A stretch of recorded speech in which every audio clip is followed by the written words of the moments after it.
Hey, I'm Will Wheaton, and I have just received a dump truck full of gold bullion to tell you to watch the Scene Snobs. And watch the Scene Snobs you shall. What is up, everybody? Good morning on this Friday. I don't even have my mic on. That's how crazy you get in the morning. Who needs mics? Lots of people need mics. Yeah. No, there's mics everywhere. There's a mic shortage. There's a mic shortage, and it's all because of that damn president. I don't know which one. Everyone. All of them. Definitely one of them, though. But this isn't morning talk politics. This is morning talk whatever we want. Yeah, it's exactly what it is. It's the Morning Drive live show. Do you think everybody watching can tell that we just both woke up? Absolutely. Absolutely. Anyone who is on is going, what is wrong with those two crazy old men rambling? Yeah, tell me about it. Well, you know what it is? Like, it's just been so, like, I know for you, it's been like an insane week. Last push, buddy. This is the last weekend. Last push. Well, I mean, no, it's not even that. It's just like work has been nuts. Oh. So, and then I struggled like getting to sleep because we've just been doing so much. So I get excited when we're done with the show, and then I fall asleep at like 3 a.m. and have to wake up, be ready for work by 5 a.m. Yeah. You gotta get some melatonin, buddy.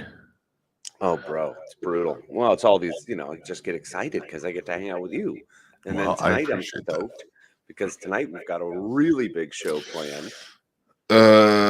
Yeah, we do, everybody.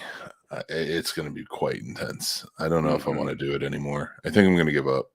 I think I give up. I don't want to do it. No, I can give up. It's fine. No. I've taught my daughter she's not allowed to quit. You definitely aren't allowed to quit. Well, I'm from a kid from the 80s. You can quit all you want.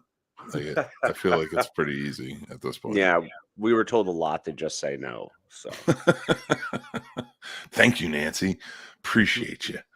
It is going to be a big night. Like, the whole thing has just been really crazy. This whole week, I think for both of us, it's just sort of been intense. I know for you, in a very strained fashion because you got a lot going on with work and stuff like that.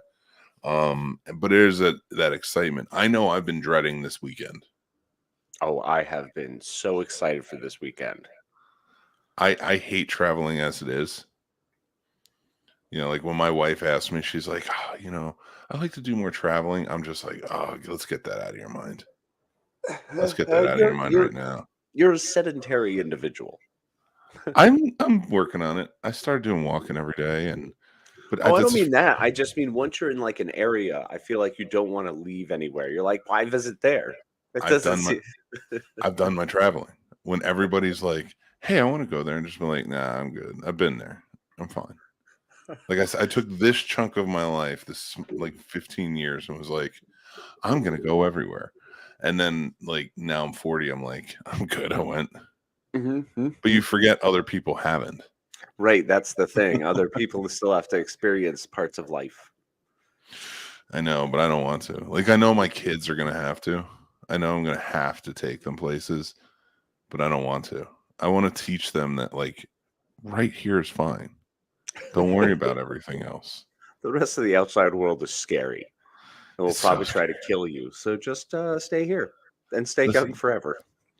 I even strategically set myself up in life, like, because we were living in Northern Virginia, both of us, and I think I've like kind of like pulled you along with me, because if you notice, I live in a certain area in Virginia that if a certain type of bomb, even if it was the biggest version of that bomb, were to be dropped on DC, I'm outside of the line.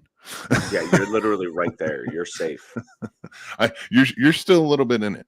It's like you want to dabble in the scary stuff. I'm like, no, just take the step over here. I just want to be able to see some immolation. Just knowing I'm close enough for that, that's fine. No, I'm good. I don't want to see anything. I don't want to do anything, but I still do, and that's the problem. Well, it's man, I love going out. You know me, I'm a travel crazy person. I'm like, let's go do stuff. So Oh, it's one of my favorite things to do is range out. So this yeah. weekend is going to be insane. Yep. Tonight we will be in Maryland, which is about an hour. We're going about an hour and a half away because we have our Mhm. live ghost hunt. That is right. Casey and I will be going on a paranormal investigation with the Maryland Phenomena Investigations team, while the show is hosted comfortably from their homes by Mr. Jason Taylor from Three Geeks Podcast and Sir Sturdy from Horror with Sir Sturdy and Popcorn and Pints. So they're Which is going to lucky. be awesome. So excited to hang out with them. We're not gonna hang out with that. We're gonna hang out with the ghosts. Yeah, no, I know. That's who I'm But excited to hang out with. see, that's the problem, though, Casey. I don't like to go out, and if you leave me where I am, it's fine. But when you start pushing me, it's like, all right, if we're going though, it's gonna be an adventure, and it's like I don't want Exactly. that. You're getting blindfolded. You're doing Ouija boards. We're talking to ghosts tonight. I'm well aware that you are basically torturing me just to make this a completely worthwhile experience for you. And then, of course, we got to wake up tomorrow at like 11 a.m. We got to hop in the car, Mhm. and we have to drive to North Carolina. Which I'm even more excited for because we get to go Yeah. hang out with our folk from the Carolina Fear Fest. Yeah, a ton of people are going to be there, Mhm. and it's going to be a lot of fun. And we're going to interview. We're going to a place called the Devil's Playground at Cathas Farms, and it's a haunt. It's a Hollywood. It's a. It's not a Hollywood. It's a Halloween haunt, Damn. and we just found out. And this is a bad idea. They should have never proposed this or tried to do it. It's such a bad idea from my angle. For you, it's going to be terrible. For me, it's going to be hilarious. But here's why. So I guess we're getting the ultimate passes or whatever to Mhm. go in, and that means they can like do stuff to us. What they don't grasp, like don't ever do that. Don't ever offer that to somebody like me. And the reason being is because my knees don't work like they used to. And I was never like a strong runner. I could sprint, but like I was I've never seen like it. a long distance runner or anything, Mhm. right? So I had to learn really early on. Fight or flight doesn't exist in the flight department. So I just got to fight. It doesn't matter what's coming at me. And so now if all of these people are like, oh, they're fair game, I'm a mutant. All right. I'm 6'8". Like, what's gonna happen when these little actors, these little kids are gonna be like, because they're young, because they're into it and it's Yeah, fun, of are course. like, we're gonna get them, we're gonna mess with them so bad. And then they come after me and I'm flinging them up against their walls and their props. And it's North Carolina, so all bets are off. Who knows what's going to happen there? Those are some good old boys, and they're going to beat my butt. I But mean, it's fine. I'll have to defend your honor and then die. you're going So to I'm run. glad. You're going to run because it's monsters, Casey, and I understand it. Like if it was But they're actual fake people, you'd be monsters. like, I'll fight with you. But then you're going to see like a monster, and you're going to be like, nah, dude. That's where I draw the line. Monsters. I'll just take off. I'll go the wrong way though, and just run out like the side of the building. Just Run into the wall and he's knocked out. Now I got to carry you and Oh, I fight have off the monster. even better. There's just a hole like this from where I went through, Oh my God, he's Scooby Doo. like the old Looney Tunes. So, A Casey print wall outside the tent. oh my God. No, it's going to be a lot of fun, though. We're going to be filming Mhm. ourselves and our reactions within these haunts. We're going to be doing some interviews, and all of that footage is going to be edited together and played on our Halloween party episode. So, October 28th, make sure you're watching that. Yeah, make sure you mark your calendars down and get ready for something wild and exciting. And then we got to be back Sunday. So, like, we were going for Mhm. a night, and then Sunday morning we have to leave because I have to come back because I'm hosting Sunday Scares. Yep.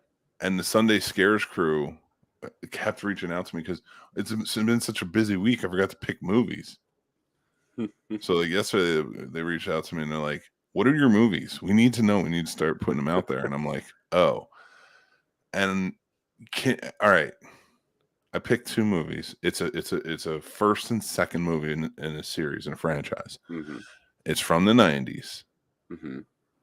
And and they're not the best versions of horror movies from the 90s. Can you choose what you think it might be?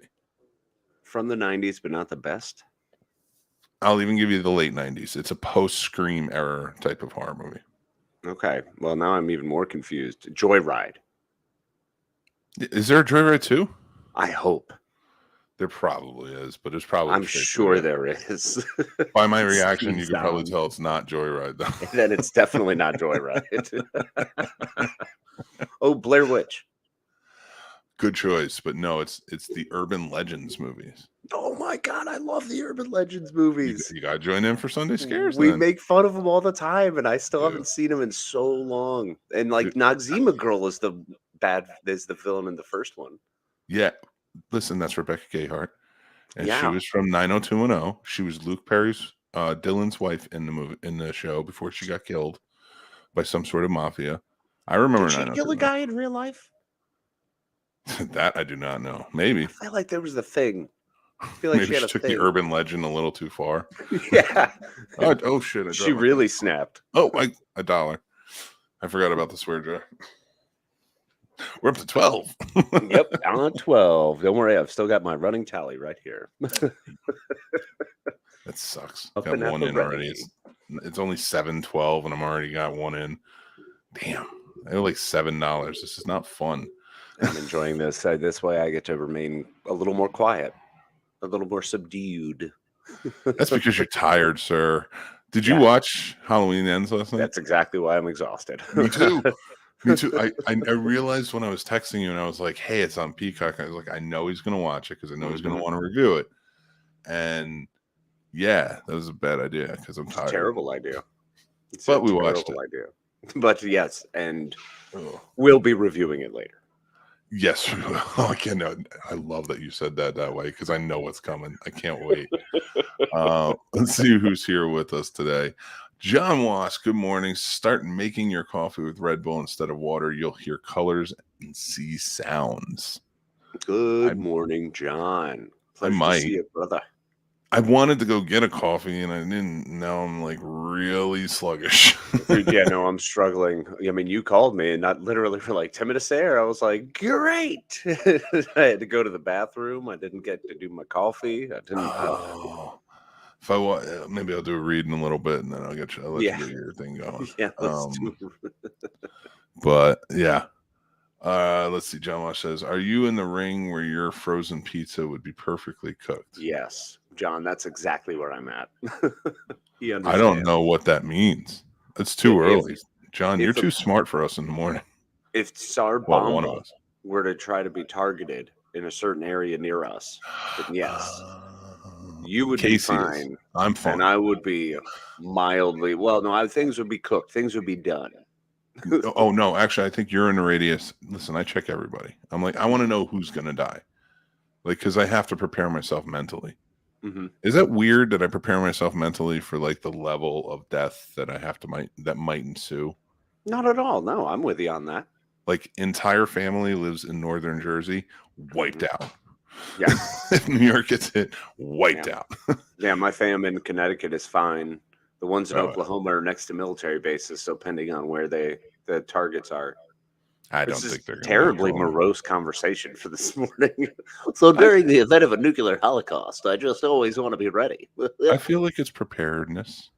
It's some form of preparedness. This is a different kind of prepping, though. This is prepping for like loss. This isn't prepping for like, I'm going to be ready to fight back. It's more, I'm going to be ready to cry at this many deaths. I already told you what happens when I have to fight back. If Wolverines. I am not living in the woods. That would be a scenario. I'm at the age where I'm at in that scenario. I'm just like, just put me in the fenced-in area. Just do it. I would tell my kids and my wife, like, get in the hills, fight with the Wolverines, do whatever you gotta do. I'm just gonna chill here, though. That's why their parents did that. Like, I didn't understand it when I was younger. I was like, why aren't the adults fighting back? And now I get it. Because we're tired. I know. We work a lot. We got a lot of other shit going on. Oh, there's one. Square jar. Yes. I love this idea, Sturdy. He's excited too, so he's hosting tonight. What's for breakfast? I wish. Third. Oh, I wonder if I can DoorDash me some McDonald's or something. That's amazing, and now I want to try it too. I just want to be that guy. We're just eating on this is the second show. Raw. Chris is here. Morning. Chris. What's up, pal? My caffeine addiction is to the point where I need to sleep at night. Well, I used to be there. I'm trying to come on. Been trying to do this thing, buddy. I've been cutting back on sugar, right? smart. Yeah, and it's actually going really well. But I've noticed that change in me by just not putting sugar in my coffee. It's such a huge amount of sugar I was getting into my system. And now I keep saying the word coffee, and all I want is coffee. So I know. I'm so mad. It's terrible. I'm about to text my wife and just be like, I will give you 1,000,000 kisses. I'm gonna text your wife and say I will give you $20. No, you live within the ring, buddy. She's not going in that way. What? Never? She's never allowed again. Casey's like, how come you never come visit my place? Because you live in the ring, and Putin's threatening. Well, at least I know now. I feel a lot better knowing that it's only because of the potential of nuclear holocaust. 100%. Why do you think I sent you that house the other day and was like, hey man, you want to be my neighbor? let's get Casey outside of the ring. Casey needs to move closer, which I did. That house was stunning. I would visit all the time if you lived across the street. It'd be like the Burbs. It would be great. I would be the fat guy that visits. Hey, Andy, how you doing? It's great to see you. Where are we going? 100%. Why do you have an electrician's outfit? Why not? Why not? John says Gen X grew up with a regular threat of nuclear war. We watched those news reports after school before our parents came home from working while making ourselves. And it's true. 100%. I remember. We're Cold War kids. Mm-hmm. And that's why I'm not afraid of it. But at the same time, I don't want to be in it. I'm not afraid of it for me. I'm afraid of it for my kids. Well, of course. I mean, yeah, they have a future. Like, I'm worried about it for my daughter. If I go, I'm like, what a pretty decent life. I know a lot of people who didn't get this much, so doing okay. I do think she's outside the line, though. I think she's good. Yeah, no, I'm not 100% sure, but I'm pretty sure it's good. If not, she's in the zone where like maybe some windows get shattered. And well, I'm in that zone once again where it would have to be so much. It would have to be so huge. You get like a sunburn, I think is where you're at. Yeah, I would be a little pinked. I like how close we get with it. This is what it is. Deal with it. Well, because we're Cold War kids, man. We don't care. And that's why I struggle with millennial. The term millennial for me in my 1983 butt. Because you're 82, right? So you're still a millennial technically as well. I think they call it zennials. I see. Okay.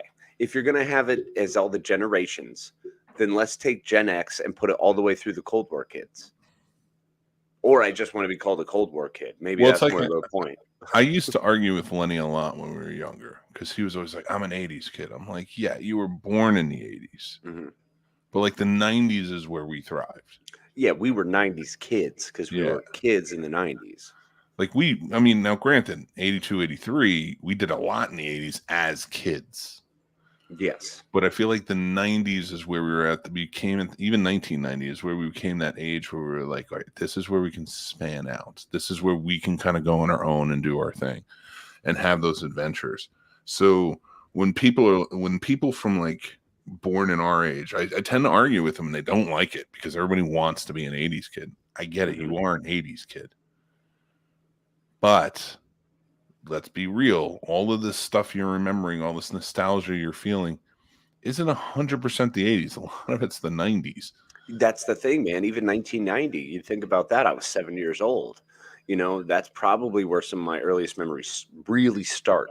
Mm-hmm. Like that I can hold on to, that I didn't, destroy with drugs and alcohol. Jesus. And it's in there. It's true. You probably knocked a few out. I have screwed myself up. So I'm laying in bed last night. I watched Halloween Ends. Now, it didn't scare me at all. It's very hard to scare me in a horror movie nowadays because everybody's done it. You know, creep me out maybe, but like, but even then, it's got to be something really like not seen before.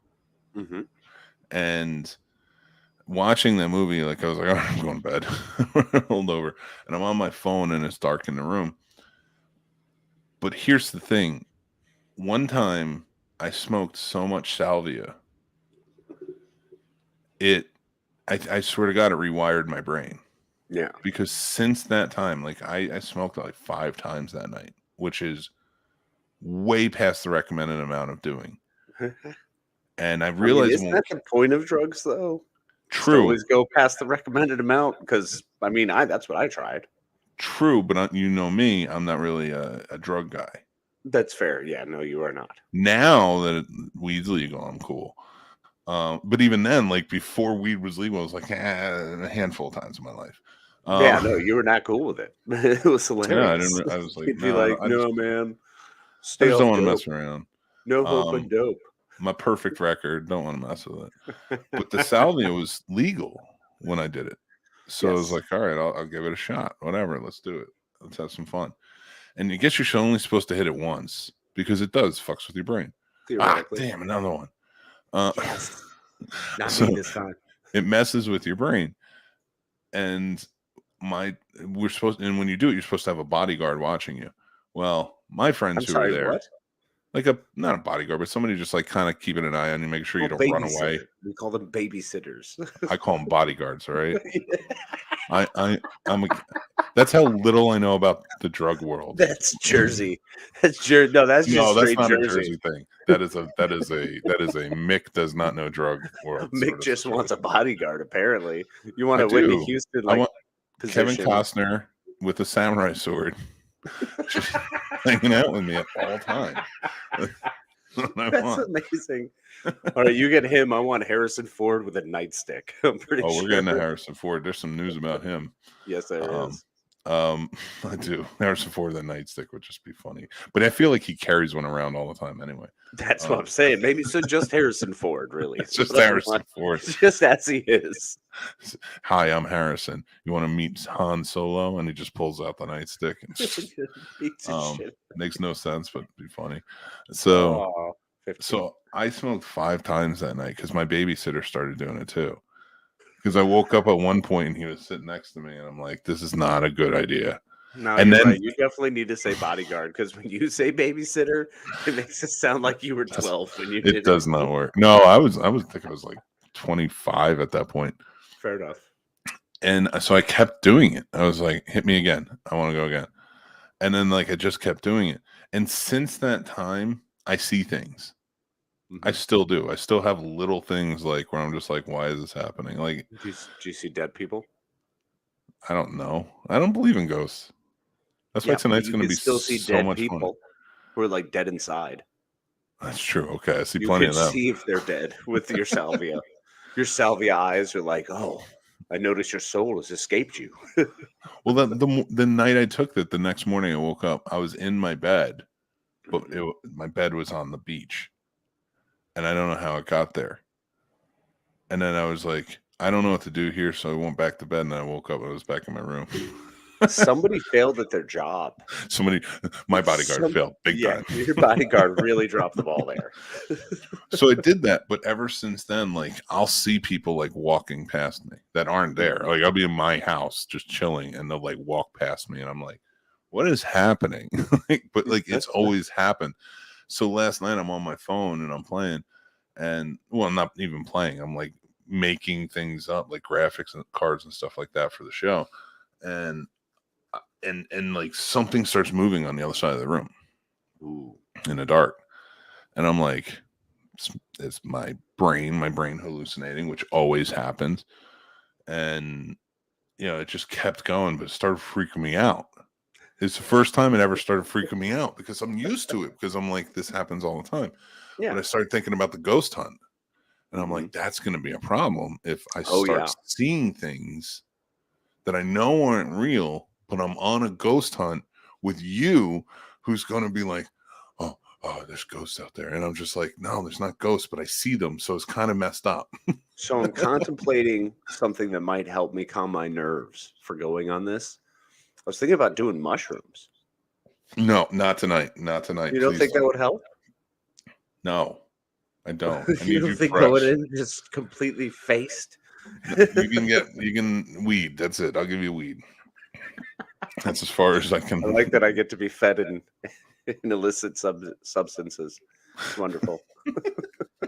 You can have weed or McDonald's, whatever. That's your choice. Sitting out in the van, getting high, in a double Big Mac, and then go in and you just hear me farting all the way through the entire ghost hunt. Oh my god! That's It just sounds like scared. a tuba everywhere. Yeah. Why does your tuba sound like what my regular tuba would sound like? Like just like that point. Oh my god. Oh, That's Chris great. says, I just keep my fingers crossed I'll come out with cool X-Men ability. Probably just grow a finger out of my forehead or something useless. So, dude, you live in the even more of a safe zone than me. You're good. You ain't getting nothing. No, but I'm with you, man. I hope I get something neat. Like, I've always wanted Colossus, so I figure I always assume it's you have to be next to some kind of material or whatever substance you're next to is what you're going to get for your superpower. So I keep like trying to, so I'm always trying to carry some like metal or steel around. So that way, just in case, you never know. That way, maybe I'll take on the properties of that, and I can become Colossus. How dope would that be? I love your logic, and I just hope that metal or steel like beam falls on top of you Oh my God. after the blast. I'll help you after. I don't want it to kill you, but I want it to fall on top of you, and you're just like, my skin is burned to it, and I'm just like, yeah, dummy, you shouldn't have been my metal. This is how physics works. It didn't work. It didn't work. Curse you, physics. Why Neil is deGrasse science Tyson again? is just yelling at you. Your babysitter getting high isn't really a babysitter, is it? That's like your DD getting drunk with you. Yeah. I chose poorly. Yes, you did. That's like saying, Casey, I need you to stay sober. It's like, okay. Good luck, everyone. That was the guy who had done it before and was like, listen, man, I'm here. You're going to be fine. Gave me the whole spiel because I'd never done this before. So I'm like, all right, I'll give it a try. Sure, it's legal. I'll give it a shot. It was not a good idea. I traveled through time when I did that. I bet you did. There was one, there was like a point where like I traveled back to the 80s, ironically, and I was watching remember the Saturday afternoon WWE or WWF at the time. Oh yeah. Like main event or whatever it was. Didn't they have a talk show and stuff too? They did, but that was like a nightly one. Oh, okay. Gotcha. And Vince McMahon hosted that. But like this was like the Saturday afternoon on Fox main event where they were just like, it was like small little vignettes and they would show like matches from the week. Yep. Yeah. And before that, they would have Glow. Like I remember Glow being on Saturday mornings as well. Listen, during my hallucination, Glow was not on. No, I totally understand. I was on like an old brown flowery wooden type of couch watching it was 7 different shades of tan. Oh my god. Never knew you could have so much tan and then randomly an orange. There could be like a brown spot there that nobody would ever notice. Exactamundo. Casey says Sales, you can't do this to us. Chris says, yes, Casey, do shrooms and look for ghosts. I'm imagining a Laurel and Hardy night. That's gonna be that anyway. He doesn't need it. If you're hoping like Casey will be there and be terrified, he doesn't need shrooms for that. Shrooms would honestly balance me out and probably make me more chill. I don't want that. Why I can't do them. Yeah. I want you less chill. You're going crazy. Edgy as hell, freaking out. John says, all I need is for someone from administration to walk in while I'm listening to a podcast about doing shrooms while I'm a ghost hunt. That'll be a fun conversation. Yeah. You just tell them it's the best show on earth. Pretty much. Not the greatest show on earth. No. They kill elephants. We're the best show on earth. They kill elephants. We don't kill elephants. They killed everyone, man. I mean, Yeah, they that's killed true. carnies. They killed everyone. They killed people who came and like tried to jump on rides. They killed people who were hanging out with tigers. I think my favorite part of that whole sentence that you just said is is how you were like, they killed everybody, but you knew they just left afterwards. Yeah. It was like, all right, we're gone. We gotta go to the next town. We'll see you later. They just literally pull up the tents and, you know, the graves would stay behind. This is your problem now. Good luck, everyone. It wasn't me. Oh man. I mean, but what better job to have as a serial killer, but being a carny? Yeah, I'm surprised there's not as many movies about it. Like a serial Yeah. killer at not a carnival, but like a circus. I think that would be kind of a cool horror movie route to go. It'd be awesome, man. I mean, we've got a local circus pal, Mr. Paul Dunn. So Oh, yeah. we have a resource. So I maybe need to tap him and see what it was like. Or he was one of the murderers. That might be, and he just had Yeah. to stop. Yeah, that would make sense. The circus just was like, listen, we're closing up shop, and he was just like, my murdering days are over. Well, I guess I got to put this life behind me. It's time to be normie again. I guess I got to go out as society and try to refunction again. And then, like in another 10 years, it's like, well, the killing spree's back. Oh God, I can't handle it. I can't do it. I need my killing. I need my killing. There was a years ago.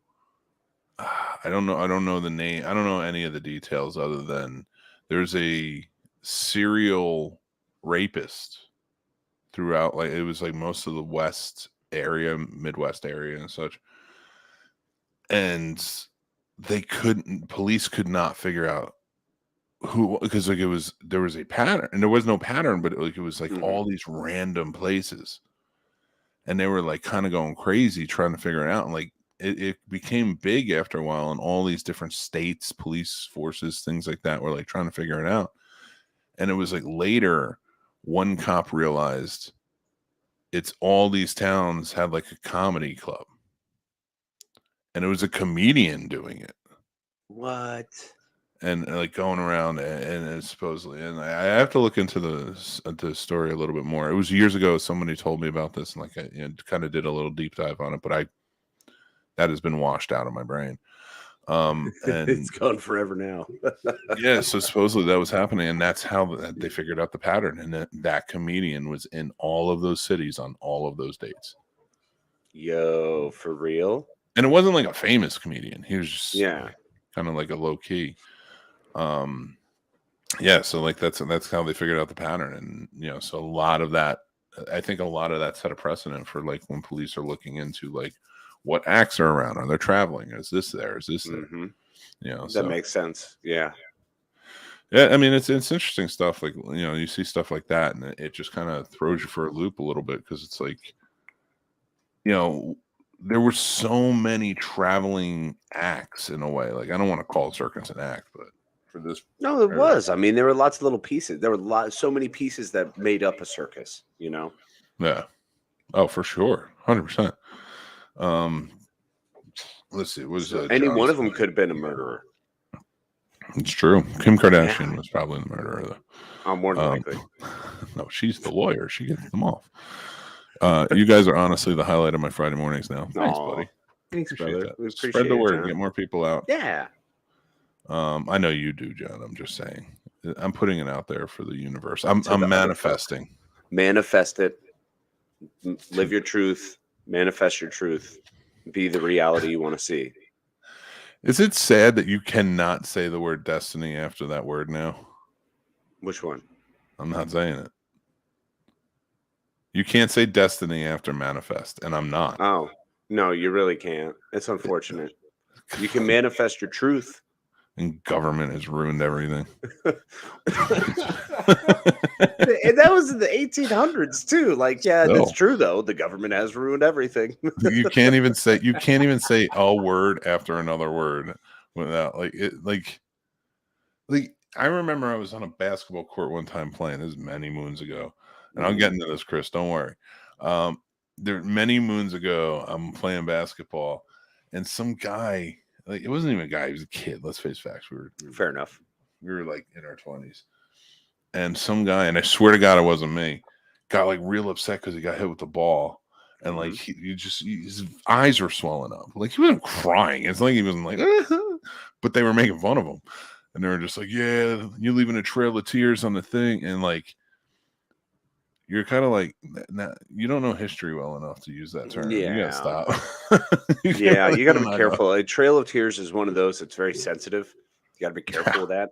Oh, kind of yeah. a big deal because there was that whole mass genocide of an entire peoples while just walking them, marching them. It's like Bataan Death March, but worse. Listen, everybody, what morning show would bring you things like atomic bombs or genocide? Look, if you can't laugh about the realities of the craziness in our world that we live in, you're taking yourself way too seriously. That's true. For a game that no one gets out alive in. All right. Yeah. My parents used to get so mad when I'd be like, "Man, life is just a game. I'm just trying to keep playing it." And they'd be like, "It's not a game. This is serious." And I'm like, "Yeah. I feel like you get yourself stressed out and die." Right. I'm saving this comment because I want to go back to it. But oh yeah, because we'll talk about Clancy Brown for weeks. So yeah, I know. Actually, he just showed up in something I was watching the other. Oh, I was watching Cowboys and Aliens again. We should do that for Does It Suck, by the way. Okay, I'm in. All right. Here's the deal. I was going back and I was rewatching some old stuff, and I was looking at old photos and things. What happened? What happened to human beings, adult human beings back then, that legitimately made everybody look like they were like 45 years old when they were 18? And it's not a joke. It is not. I promise you, it's nuts. Well, first of all, it's a lot of hard living. All right. There was not air conditioning. We didn't have any of the electricity and the fancy things we have nowadays. So living was hard. Average lifespan was low. You could get scars that would stay with you for life from just an infection. What else? There's so many things that happen. I mean, think about the Dust Bowl and how many people just literally had sand whipped in their face for dozens of years of their life. I'm telling you now, my dad was 30 when I was born. Mm-hmm. And if you looked at him, you would think he's older than I am now. Oh, well, that's also because everyone smoked inside too. And we weren't that worried about lotion. There's this documentary I went to go see over the weekend, right? Mm-hmm. And it was a really good documentary, and when it comes out, everybody should see it. It was about Hammerjacks. Yeah. Baltimore rock venue in the 70s, 80s. And they're like kind of going over, showing all that stuff. Now, don't get me wrong. Like, I feel like the elite level was just really good looking. Like, rock stars were really good looking. They didn't look like the grandparents at like 18. Yeah. And the women were really good looking too. But their fans, that's a different story, man. There's a problem. There was a problem back then. And I just like, I the purity the purity of cocaine was up there too. That's so fair. That's legit. They had a lot of other drugs, and they were also like their weed they were smoking was bunk by comparison. So it was bad weed. So like they had to smoke a lot more of it in order to get fucked up. That's fair. Another one. I watch American Psycho and I'm like, this is unrealistic, but it's unrealistic because everybody in it is really beautiful. Well, that's the 80s and everyone was rich. And when you had money, you learned to just be a narcissistic prick and take care of yourself. Nope. Go back and look. Nope. Now, sure. Celebrities and especially actors were. Yeah. Well, that's what I'm saying. But not like, go back and look at some Wall Street guys back in the day. They did not look like that. Well, let's remember that the stress of 87 when the stock market crashed and people freaked out and people were blowing their brains out and everything. Everything I've heard about the stock market, right? The extent to which I know the stock market, I know it a little bit, and like I had to buy and sell. on a very minuscule basis. And that it crashes like once every 4 years. And like everybody's just freaking out and just like, oh my God, we're going into a recession. It's like, I was like, when have we been out? Tell me when we've been out of a recession. Tell me when this country has worked. Like if you can tell, and like I don't go back to the 1700s because I'll get mad because manifesting destiny. I'm telling you, when did it work? When did 2011? Okay. I don't remember 2011. I don't know 100%. I'm not 100%. That might have been when I smoked the salad. 2014. It worked for me. No, 2014. I mean, sure. Okay, fine. You gotta throw facts and stuff. There were a couple good years in there that actually things went along well, and it was, as buyers, we were able to purchase things that didn't completely sacrifice the necessities. We had the ability to get things at decent rates. We had low rates, which was important. Our interest rates were down to, negligible, enough to fill the coffers as required. It had to be. A mere 5 or 6 years before, everybody was losing their homes. Everybody lost everything. I didn't say it wasn't a cycle, buddy. I mean, it's still, look, 71 wasn't exactly a great year. We have them throughout. Like if we had to do kind of hard. If we had to do a review, an evaluation on America as the government, the financial side of things, we had to do this review. And we had to sit them down on the other side and just be like, okay, we're going to look at all the books. We're going to look at everything, just financially speaking, on what works for the American people, right? How are your employees doing? The employees, which would be the people who live here, right? You would say, so they're just getting pizza parties is all you're saying. The only thing you're doing for the American people is like every 5 or 6 years after horrifically taking everything from them, you give them a pizza. Yeah. Like that's how this works. This is basically my metaphor. It's amazing that we learned that as something. We took something from elementary school and went, yeah, as a full-grown adult, you'll be happy with this too, right? It's so nothing works. We're just luckier than everybody else. Like every other country doesn't work either. Ours just works the best.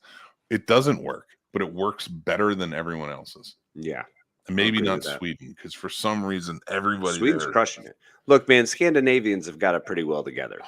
But they have to live in the snow 94% of the year. I would be so excited for that. I'm thinking that I would retire there. I'm never excited for snow. I'm telling you that I'm never excited for snow. It's one of my favorite things on earth. I just want to be surrounded by it, and I want to have a snowmobile and just go out sledding, as the kids say. You know what my favorite thing on earth is? To sit back on a nice Friday morning and listen to the Scene Snobs. Yes. One of the simple pleasures in life. All right, let's see what some people are saying. Let's get back to the There's an old HBO series called Carnival that is amazing. Has Clancy Brown. Yeah, it was a good series. I watched it when it first came out. Same. And then I was like, I'll probably never watch this again. And then if you remember when Kenny had the shop, he got into a Carnival kick. And I wound up just hanging out in the shop every day watching Carnival with him. It's a good show, man. Clancy Brown is fantastic. Nick Stahl was really good, but Clancy Brown is one of those actors that I will go find the things he's watched just because he's in it. That's why we watched Sleepy Hollow, that terrible TV show. Yeah, he's so good. He's awesome. I mean, I loved him in Starship Troopers. Yeah. He was a good guy in Blue Steel, the Jamie Lee Curtis cop movie. Yeah, I remember that one. It's so funny because Joel Silver is the bad guy. That's the Joel Silver. One. That's right. I kept thinking it was Andy Garcia. He's like the clean. He has a beard, but he's just the clean Wall Street type. And then Clancy Brown is the good guy, and he still looks like Kurgan a little bit. Well, I mean, he is the all-time one of the greatest enemies ever in Highlander. What a wonderful bad guy he plays. I don't know what this sentence is trying to say, but I have a feeling it's coming up, and I'm going to hate you for it. It is. He's 2 down. Shit. Another one. Nowadays, I just cursed again. Another one. Everyone would suspect the clowns first. It just makes sense. It's true. I mean, that's what you do is you go to the clowns, but then it depends on what kind of clowns. Because if you have a troupe of sad clowns, you don't hang out with them. Well, They're that was terrifying. that was that movie, The Greatest Show on Earth, with Charlton Heston, where it was Ringling Brothers, and he was the circus like coordinator or whatever he was. Ringmaster? Is that what they call him? Sure. And I don't know if they should have master in their name anymore. He wasn't in there like with the top hat. Okay, so he was was the guy that like oversaw everything. Gotcha. And Jimmy Stewart played a clown in the movie who never took off his makeup. You never saw him, and you found out it was because he was a fugitive on the run for murder. Yeah, that makes sense. Yeah, because of you two, I roll up and order Wendy's. I hate you. I love you. I know. I want Wendy's really bad. Thanks for telling us about that. I want sausage biscuits. I want biscuits with sausage gravy. I think I'm gonna have to order something. I have to get something delivered. You're so lucky right now. I never said it was going to be great. I just need something. I need coffee. Yeah. I have a lot of needs. I'm a needy bitch this morning. I should text my wife and just be like, so here's the deal. How mad on a scale of 1 to 10 would you be if I ordered coffee and they came to the door and you had to bring it up to me? Denmark seems to have its, I'm not saying that word, together. Poo together. And since I'm in Michigan, 7 months of snow doesn't sound so bad. Yeah, I know. I don't know how you guys do it. Like, it snows here, like maybe 3 inches. Knock on wood. Hopefully not anymore. And then, I thought you were hoping for 3 inches. That's my hope. I know everyone knows you're stacked. We have a anyway, we have a snowblower. And I still ask this is getting interesting. Shut up. I still ask my, that's the only thing that can handle it. No,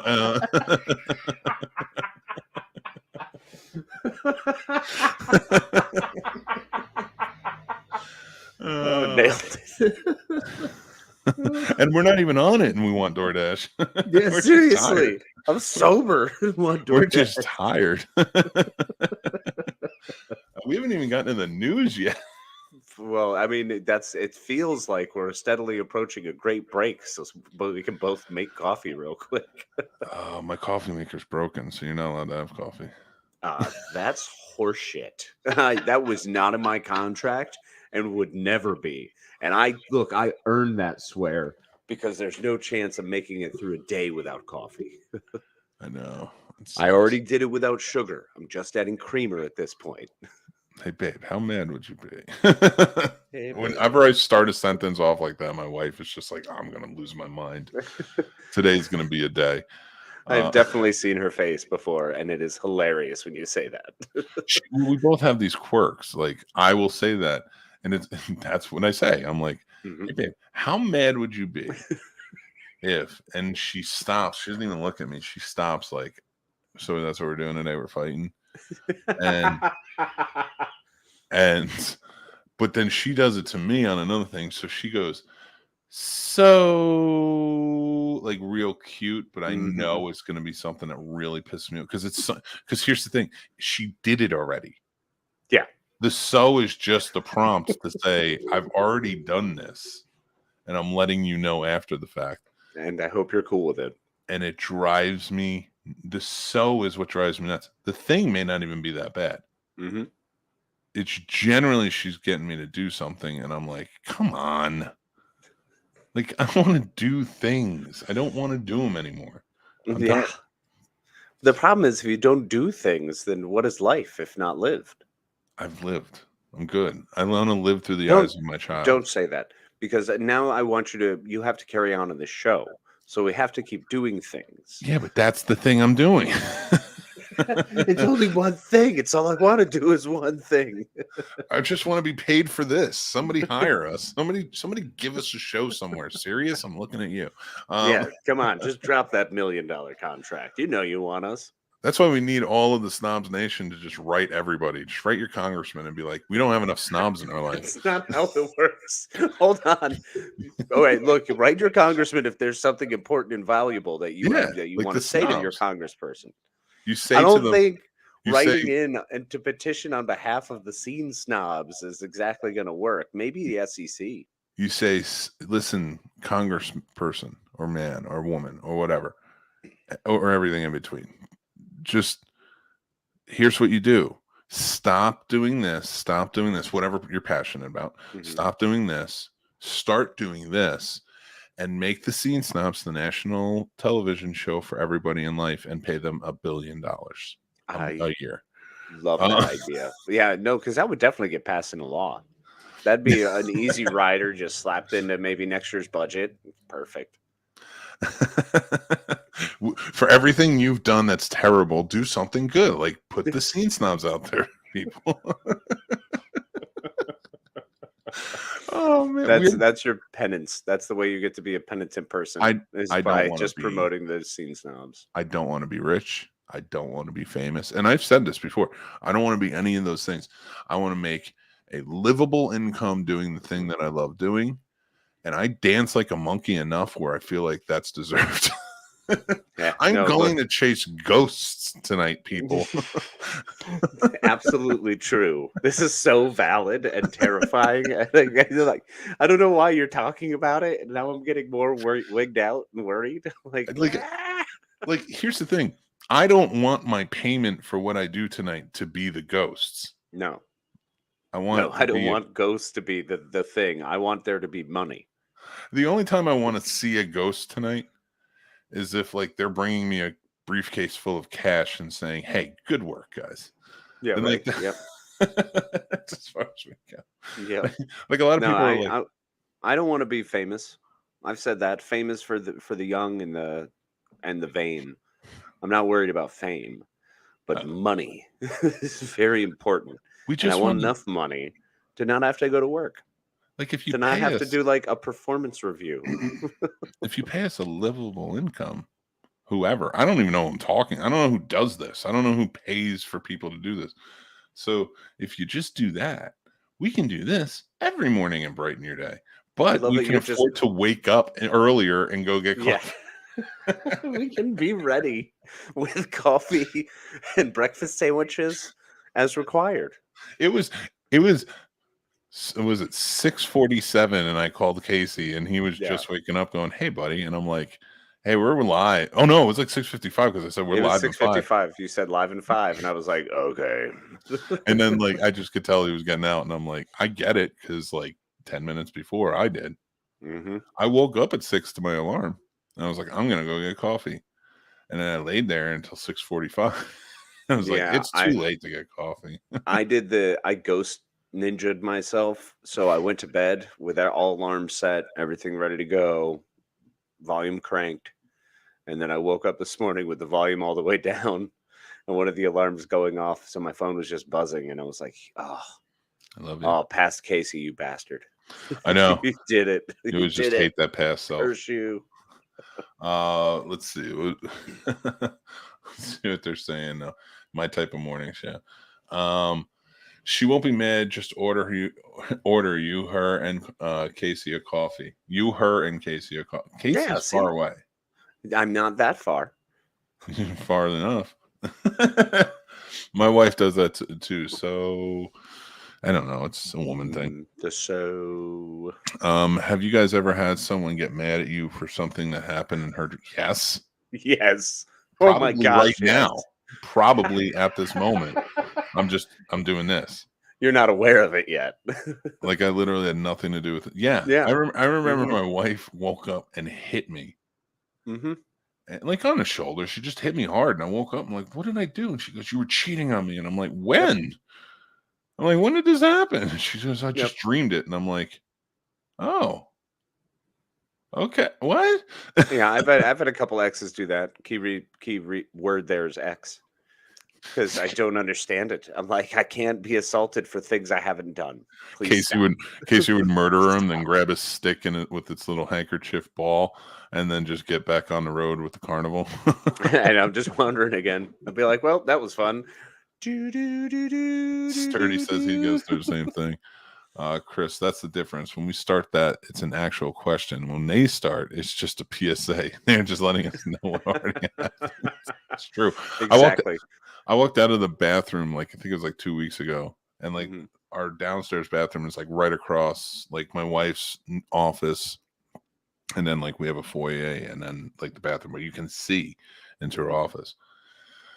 And I walked out and she goes, so, and I'm like, this is going to be, and I just rolled my eyes, and she got mad at me for rolling my eyes. And I'm like, I don't think that's fair. I was like, you did something. Roll your eyes at me. I'll roll your head across the floor. That's what my mom used to say. And I wound up apologizing like an hour later. Yeah, sounds about right. Next time my wife is mad at me for her dreams, I'll tell her to blame Freddie, not me. He controls dreams. Bam. Exactly. Fair. That's all Freddy Krueger who's making those things happen. Ain't gonna work. Sure it will. I'm with you both on that live, comfy, doing what you love. I mean, everybody should be.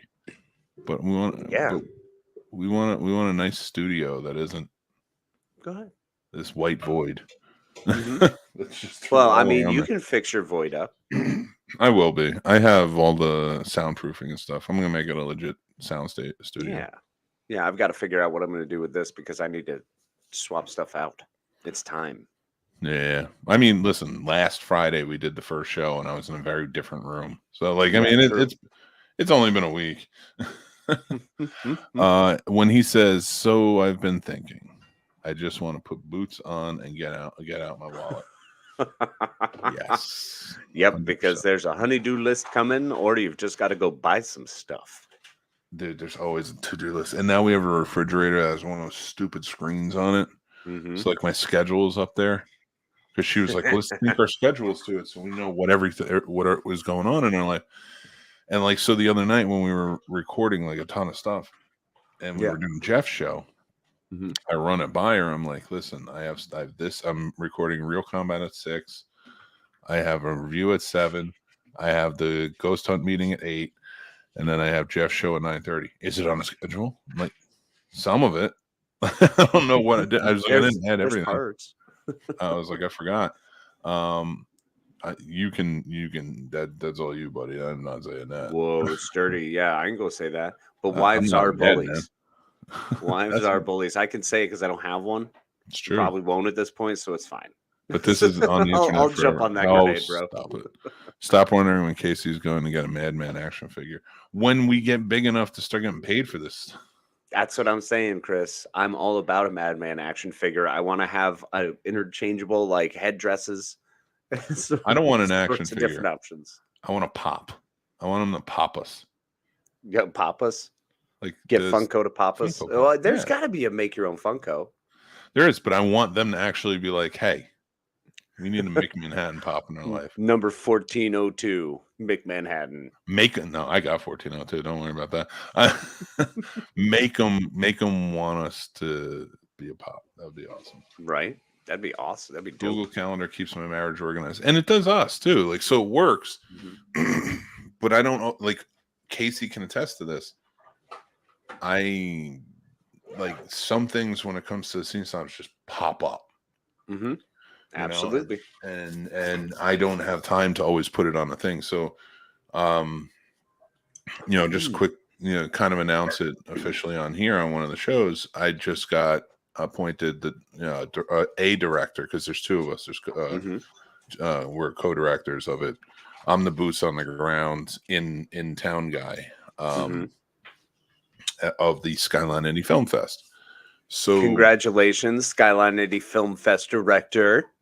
Thank you so much, sir. And I met a good buddy of mine who I do the show Pulling Focus with, Brian, who created Skyline, and he was the director. He asked me to take over. He said, I want to step down.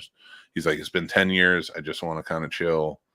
And I'm going to be on the board. Will you be the director? So I was like, yeah, okay.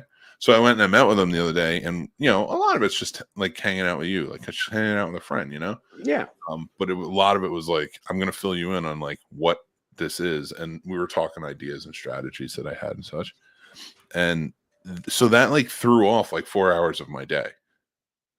So like now everything that was on the schedule for the morning or the afternoon is now at night. Oh man. So like my wife was like, why is it popping up now? And I'm like, because everything that was supposed to be here got changed. It's all shifted now. So now I'm like, yeah, I gotta go do this. But enough went from AM to PM. I don't want to talk about me. I don't want to talk about I want to talk about me. Oh my, oh my, oh my. All right, Toby. No, it's not Jovi. That's Toby Keith. Yeah. I think you said Jovi. Like who is Jovi? Oh no! What? Who says Jovi? Who refers to Bon Jovi as somebody Jovi? not from New Jersey? I'll tell you that much. Precisely, not from the States. I'm pretty sure no one's calling John Bon Jovi. Yo, you hang with Jovi? It's always Bon Jovi. It's got to be Bon Jovi. You got to complete it. That's not even with Richie Sambora, because without Richie Sambora, it's not just Bon Jovi. He's not even in the band anymore. What? Yeah, he's been out for a long time. Why? He left. I think they had a falling out. I hope he's not dead. No, they had a falling out. He's not dead. Yeah. Wasn't he married to Heather Locklear forever? I think he was. I don't know if he is, but I think he was. I've got one at home of the comic character. I'll send you a pic of. Yeah, I want to see it. Yeah, heck yeah. And thanks, buddy. I appreciate it. All right. It is 8:02. Let's do our read real quick. So, guys, I don't know if you've noticed this, but I've lost weight. Yes, you have, my friend. You're looking rather fantastic. Tell me, Mick, what's your secret? Noom, sir. Noom is where it's at. It's got daily life lesson plans, personal coaching sessions, and support groups, tracking systems, and more that help me become the best version of myself. I will get down to 300 pounds, and mark my words, I don't know when it will happen. I don't know how it will happen, but it will happen, and hopefully with Noom. It is working. It does help me a lot because they don't, they're not telling me you can't eat this, you can't eat that, because they don't believe in the good or bad foods. Instead, they give me the knowledge and the wisdom that I need to make informed choices to fit my lifestyle that I'm changing to. Go check them out. We have links in the description. You can check. That's our link that helps us out, go a long way, keep the lights on and whatnot. So check them out, take their quiz, and see if it's for you. It might be able to help you down the line. And guys, I want to tell you a little bit about our Patreon. Our Patreon page, patreon.com/thescenesnobs. We have 3 wonderful tiers available, all different prices.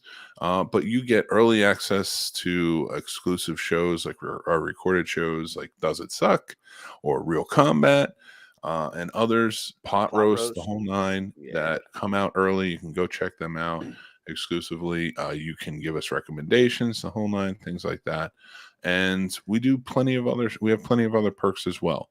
So if you guys are interested, join up on our Patreon and become part of the VIP Snob Nation.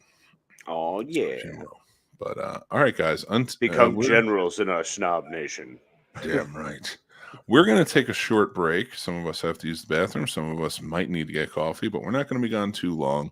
Nope. We will see you guys in just a few. Hang out and watch 80s Halloween commercials. Got them up and queued up for you. So let's get there. Casey, you go ahead and I'll just get this going.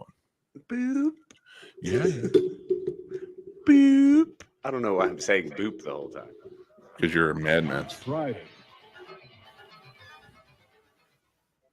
Hallmark. It's the strangest thing. Everybody's wild about new scratch and sniff stickers in special trick-or-treat packages. And they're dying to take home these cuddly pumpkin bean bags. And these party decorations are so popular, they seem to just disappear. So come to Hallmark, the Halloween store. We're waiting for you.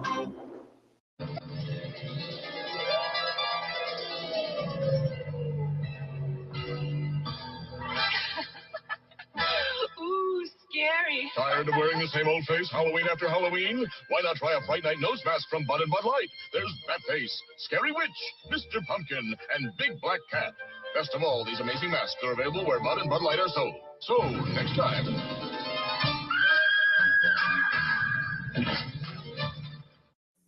Scary sound-activated Halloween figures, battery-operated pirate skull, witches, skeletons, and more. Stock up on Halloween candy, too. Walgreens has a wide selection of treats and goodies of all kinds. And it's time to order your holiday photo greeting cards. Put your favorite photo on any of 6 beautiful designs. All orders include a free marker pen. Treat yourself to savings this week at Walgreens. Halloween's a perfect time for baking spooky cookies. Just roll out Pillsbury sugar cookies, cut, bake and decorate, then feed them to your goblins. So much fun there. Scary. Haunted mansion at Long Branch is a living, breathing nightmare of more than 30 incredible rooms, each with its own very special surprise. Wander through its myriad of secret passageways and winding labyrinths. Discover the graveyard of the living dead and its unimagined terror. There's Renfield and his spiders, the Prince of Darkness, Count Dracula, and many more. At the Haunted Mansion at Long Branch, it's waiting for you. Sometimes coming home can be unsettling. But not with a new Stanley Lightmaker garage door opener. One button opens your garage, but the other button turns these back into these, because it turns on lights from the safety of your car with a Stanley Lightmaker. It's nice to be home. Get a transmitter free with purchase, plus a chance to win an Oldsmobile in Stanley Sweepstakes.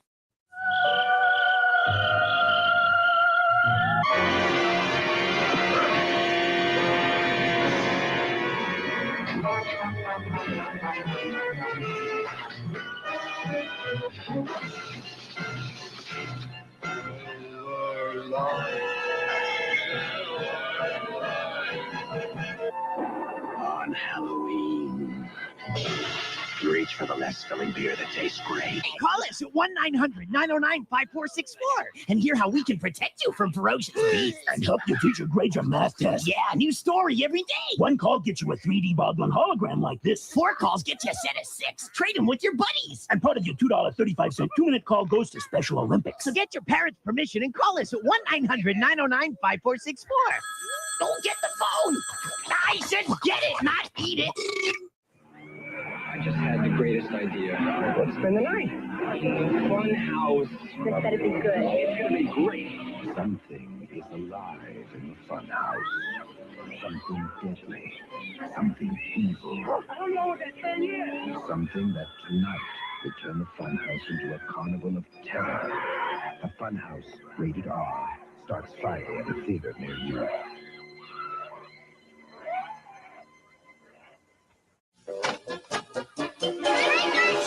Last year, one of everyone's favorite candies appeared in a Halloween-sized pack. Skittles. And word spread quickly. Is this the house that gives Skittles? See, I told ya. I, Speedy McGreedy, have created Frankenstein Mouth. I want juicy burgers. We'll go to Hardee's. Burgers are juicy and hearty. Right, Ivan. Hardee's job royals them. Let's say hello to Hardee's. It's Halloween time. When you buy a burger and soft drink at Hardee's, you get a coin to put in the fun machine, which gives you a Halloween prize. I got a creepy flowy Halloween thing. I got a Halloween ring. The fun machine in participating Hardee's. Wednesday, it's a hair-raising Halloween happening. Catchy beginning. First, that Emmy-winning Fat Cat. It's the trick-or-treat trail. I'm no scaredy cat. It's all new Garfield's Halloween Adventure. Then, I hear the Great Pumpkin. the Halloween classic, It's the Great Pumpkin, Charlie Brown, right after Garfield, Wednesday.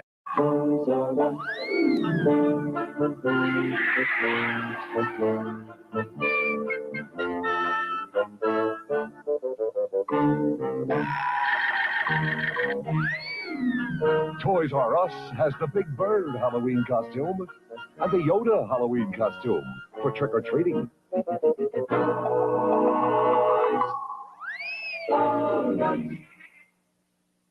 Hallmark has a way. And at participating Hallmark stores, get your hands on the spooky sounds tape, full of creepy sounds and Halloween theme songs. $1.95 with any $5 Hallmark purchase. Only at participating Hallmark stores. It's a scream. Get him. Right at McDonald's. This Halloween, be sure you're all wearing McDonald's trick-or-treat safety cups. Children should be seen and not hurt.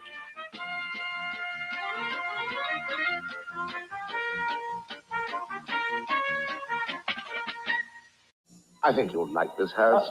Isn't this supposed to be haunted? Haunted? What an absurd idea. I mean, what would a ghost be doing here? Haunted. No other diet soft drink delivers the real cola taste of 1-calorie Diet Coke. The real one. It's lifting more and more spirits every day.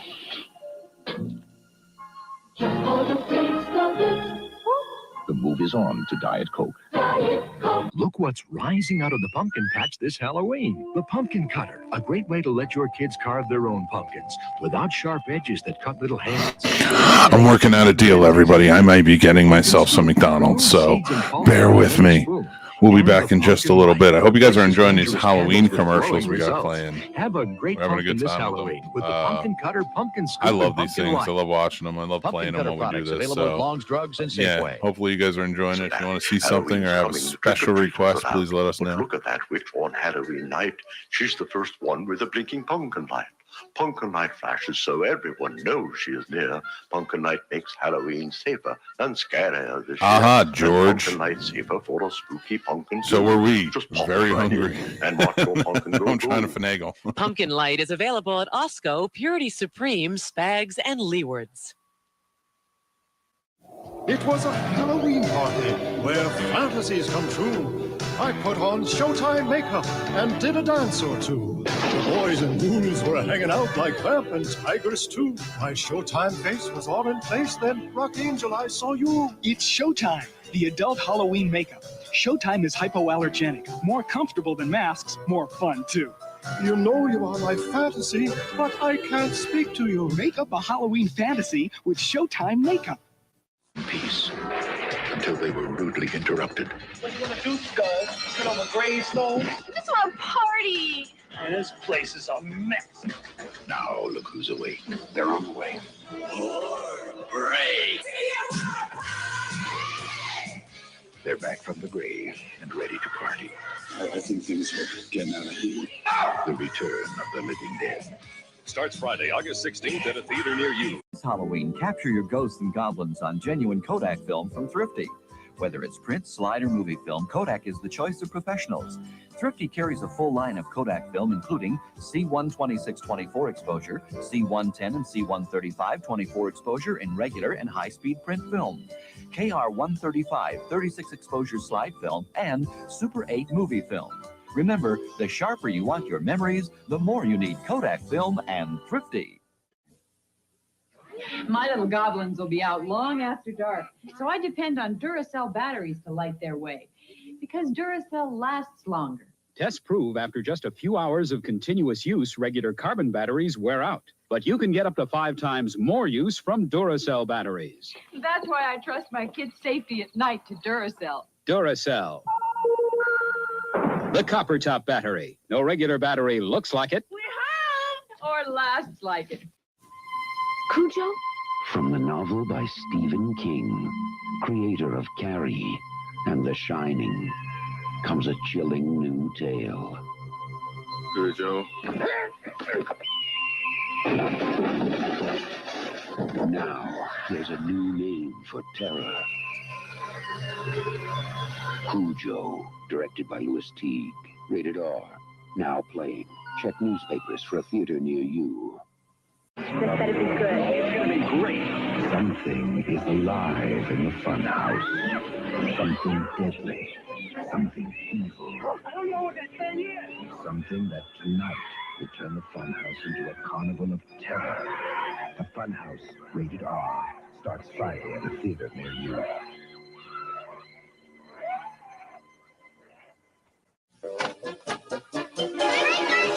Last year, one of everyone's favorite candies appeared in a Halloween-sized pack. Skittles. And word spread quickly. Is this the house that gives Skittles? See, I told ya.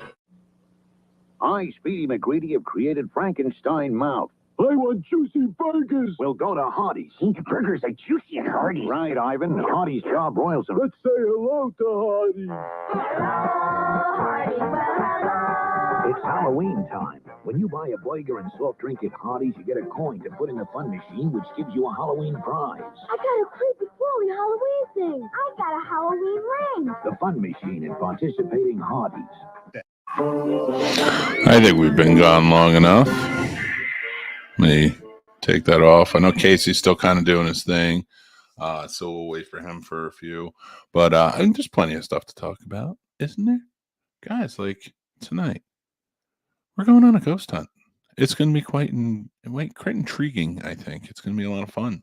We're joining the Maryland Phenomena Investigations team for a ghost hunt of Cotton & Company. It is a boutique shop, but it's based in a very old building and Civil War era building. So I think it's going to be pretty cool. We're going to join them tonight at 9 p.m. Eastern. We will be live on the field. And of course, this event will be hosted by our good buddies, Jason Taylor from Three Geeks Podcast and Sir Sturdy from the Horror with Sir Sturdy Show and Popcorn and Pints. Go check them out. Make sure you follow them.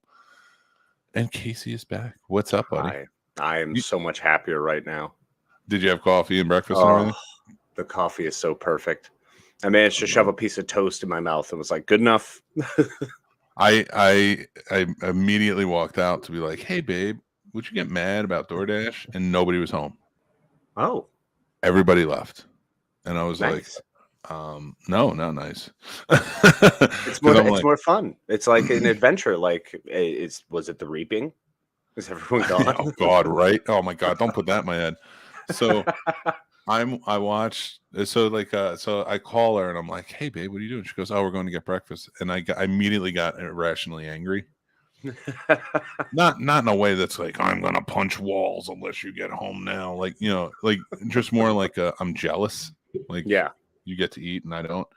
So I was like, so where are you going? And then started leading into that topic conversation. She's like, well, we're going to McDonald's. And I'm like, oh, are you going to be back before a certain time or anything? She goes, yeah, after I drop off the kids. I was like, oh, cool. Okay. Well, she goes, so I'm going to stop by Dunkin' Donuts too. I was like, oh, all right. Yeah, that sounds great. What are you going to do? And she's like, do you want something? I'm like, yeah. So she picked up on it. I should have just been like, so can I have? No, but she's awesome. She's going to pick up some stuff for me. But, well, that's sweet. Hey, Mare Bear, if she's listening, we're here. I'm here too. She's not wants the McDonald's. Just pick some up, and then I'll come over and grab it. Like, I'll probably get to it in about 4 hours. That's fast-ish. Yeah, I think you're coming at like 3, aren't you?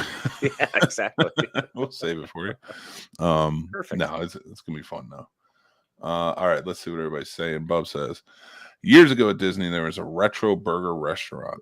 The tables were cars, and they were facing a giant movie screen like an old drive-in. That's awesome. Neat.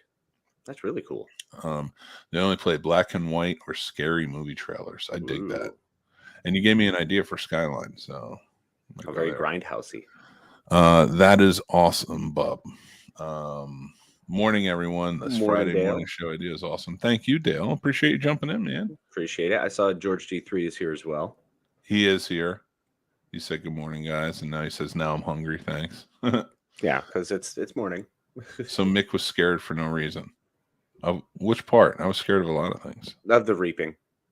Not the reaping, yeah. No. They were just having breakfast. Good morning, Chris. Good morning, Chris. How you doing, buddy? So yeah, it's the second. It is the second hour, right? How many hours? I mean, the entire. We're shooting for 3. Yeah. All right. There you go.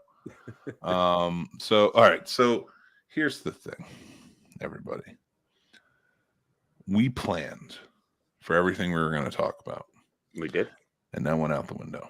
It's gone because we woke up late. Yep. Both. Yep. Unified woke up late. Yes, we did. And that's hence I didn't come ready with coffee. Hence I didn't come ready with some breakfast because I have breakfast Sammys. I could totally just whip one up, but the amount of time it takes to eat it and everything. Like we could have prepared some news articles. I did. Perhaps, I have them up here. Okay. Well, I have a bunch up here. Oh, So, okay. Well, I thought we did news in the third hour. Let's go over what movies. No, we do. Yeah, but we're gonna do what movies are coming out. There we go. Let's talk about that. One up. I don't know. We got some movie called Emily. Don't really care. No, it looks interesting. Yeah, Emily. I'm Bronte, kidding. I'm kidding. Emily tells the imagined life of one of the world's famous authors, Emily Bronte. Oh, I know her. Not personally. The film stars Emma. Good friends. Good friends. Good friends. As Emily, a rebel and a misfit. It looks like a period piece, so I definitely didn't know her. Which means I'm absolutely in. Oh, God. As she finds her voice and writes the literary classic Wuthering Heights. That's how I know her. Boom. And Charlotte Bronte is her sister. Who is that? Another author. What does she write? Some stuff. You can't bring that to the table and then not tell me what it was. Nah, it'd be more fun if anybody else finds out. Fair. Emily explores the relationship that inspired her raw, passionate sisterhood with Charlotte and Anne.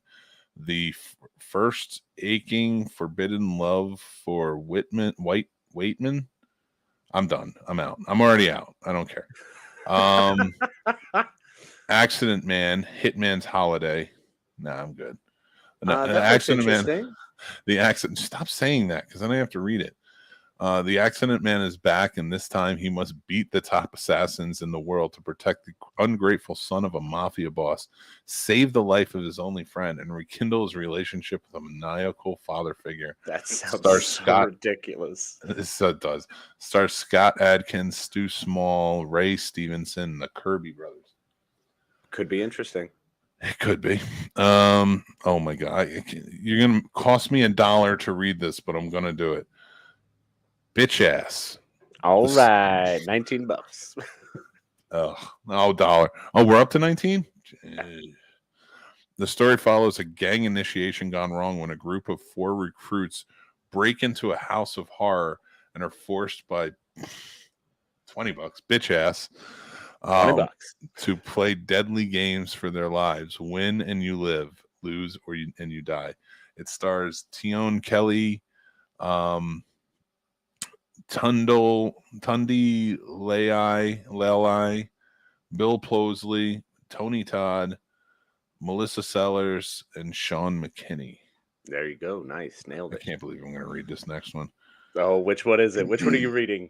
Cat Daddies. Yes. A heartwarming and tender portrait of men whose lives have been changed forever, changed by their cats. Cat Daddies takes us on an inspiring journey all across America.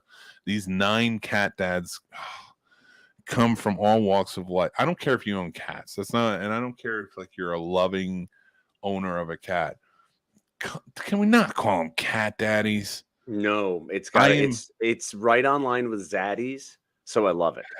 I am completely against toxic masculinity. I am against it. I understand. Absolutely. You should be comfortable and confident with who you are, and don't worry about trying to constantly force someone into some sort of idea and frame that you have for everyone needs to be this way. That's dumb. I'm not. Let me finish.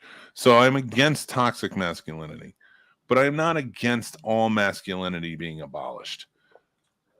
And it drives me crazy. It drives me crazy when they do things like this, like cat daddies. Like I have a dog, but I'm not going to call myself dog daddy.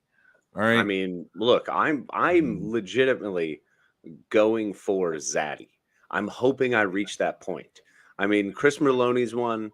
The guy who plays Dr. Cox, I can't believe I just forgot his name. John C. McGinley. So there are people out there who are zaddies, and I want to be one of those. That's my goal here, man. I'm figured out. I'm Clooneying, so later in life I'm going to be, better. That's just how it's got to work. That's really these first 20 years were just warm up.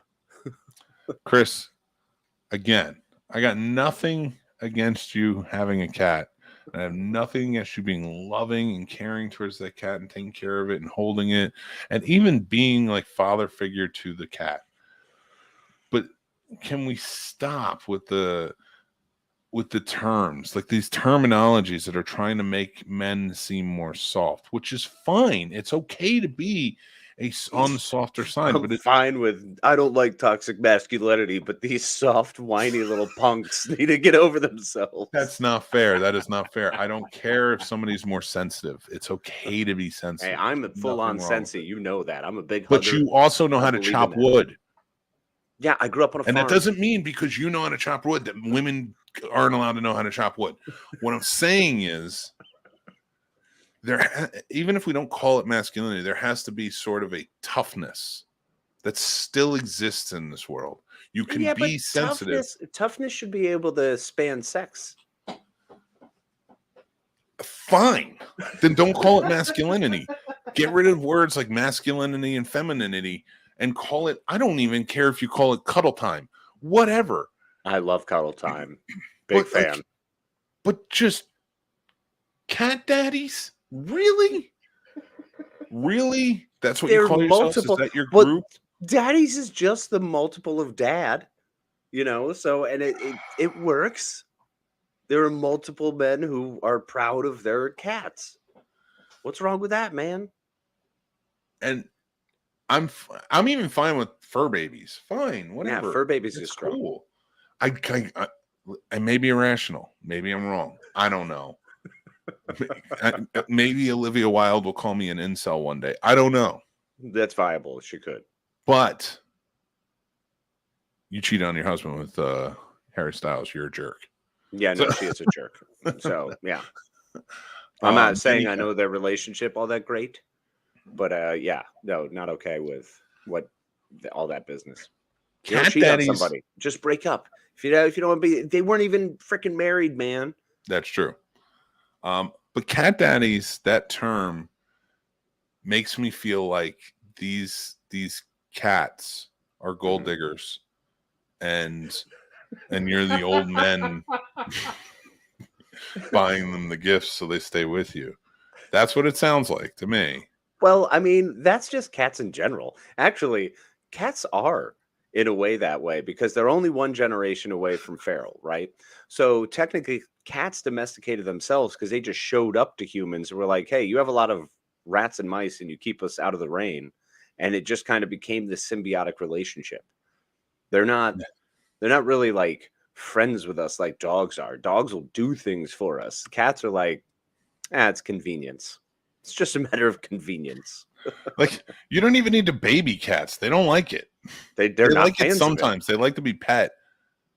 But like they're pretty independent. Like dogs are the ones that are going to gush over you. Then cats immediately want to be insulted and put down. They do. They're very No, different. they'll insult you.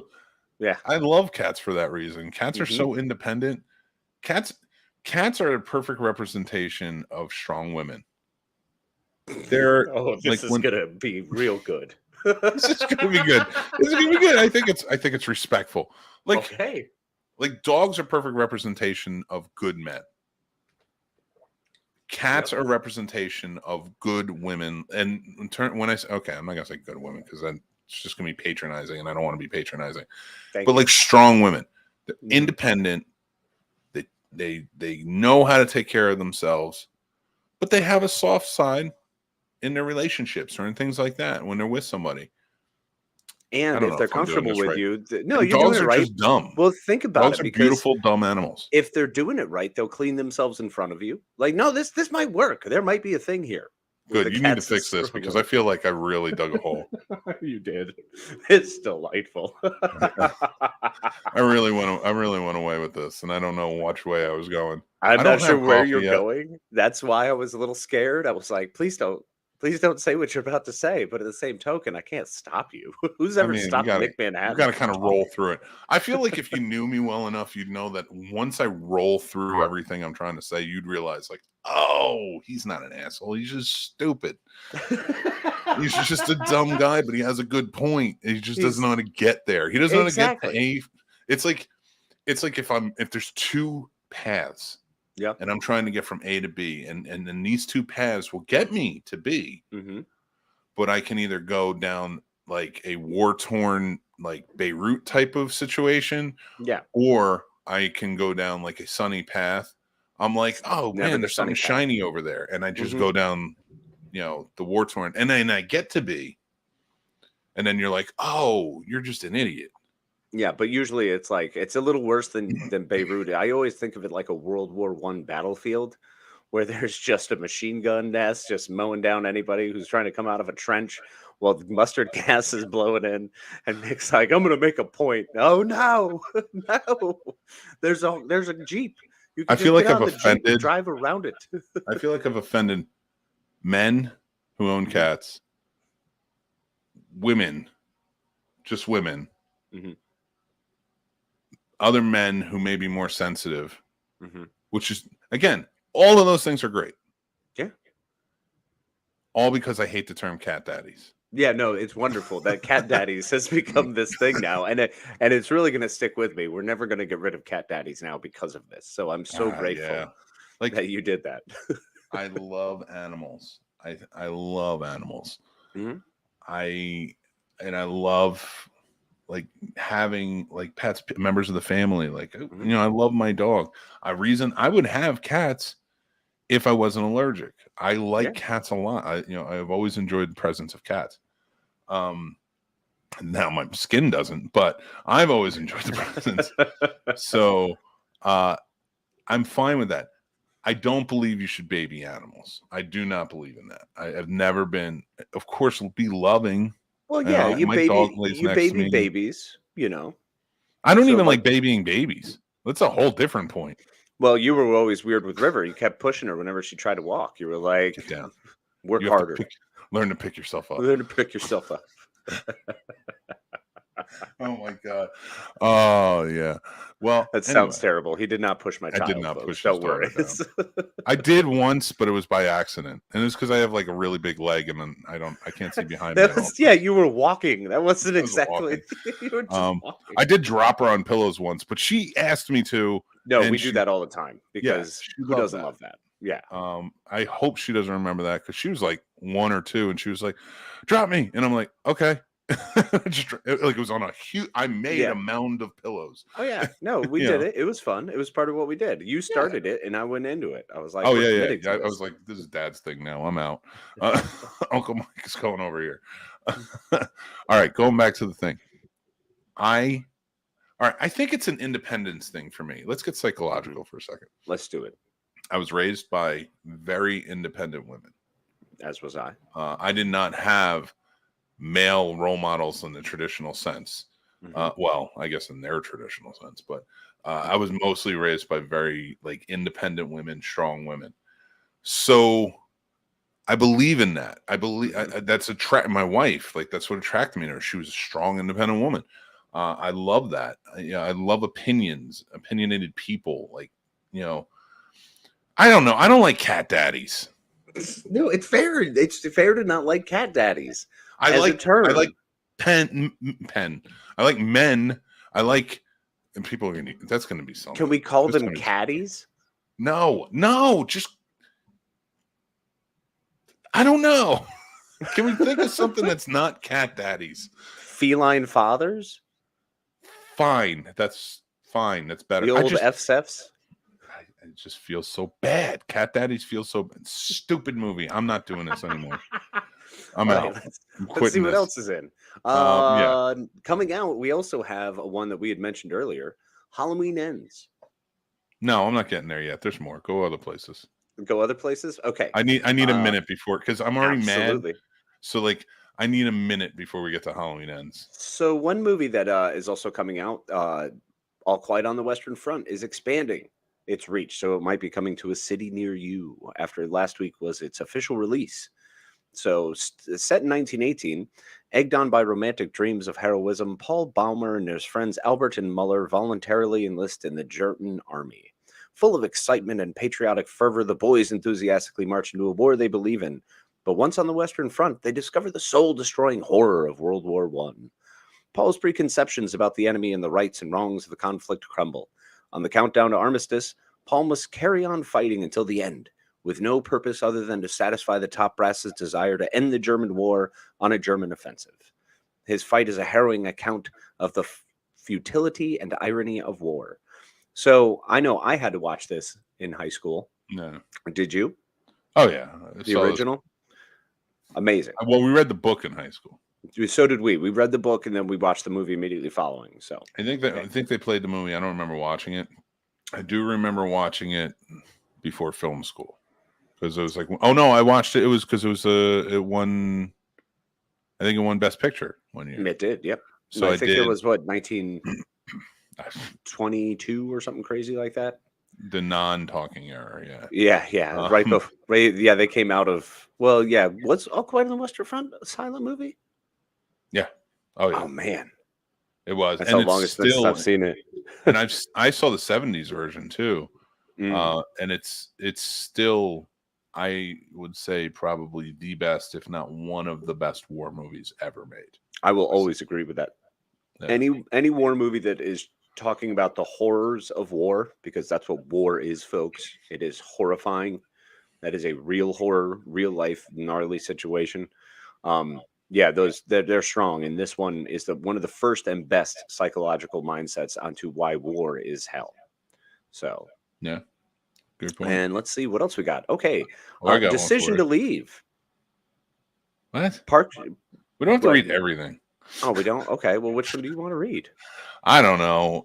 Ooh, here's one. Okay, I'm going to go with Game of Love because Bella Thorne's in it. Who? Oh. Video on Demand. Game of Love follows Vivian and Roy, Benjamin Mascalo, as their love story continues and leads them to Roy's childhood home in Sicily to prepare for the sale of the family estate. During the visit, a mysterious woman arrives and befriends Vivian, much to Roy's displeasure. Tensions build and lines are crossed as secrets from Roy's past force the couple to face aspects of their relationships they did not know existed. Game of Love. Yeah, I'm out. What else we got? Oh, we got The Accursed comes out this weekend. Yes. We completely forgot about that when we did a review on it. And we have the director coming on next week. I didn't forget about it, and I want to read it.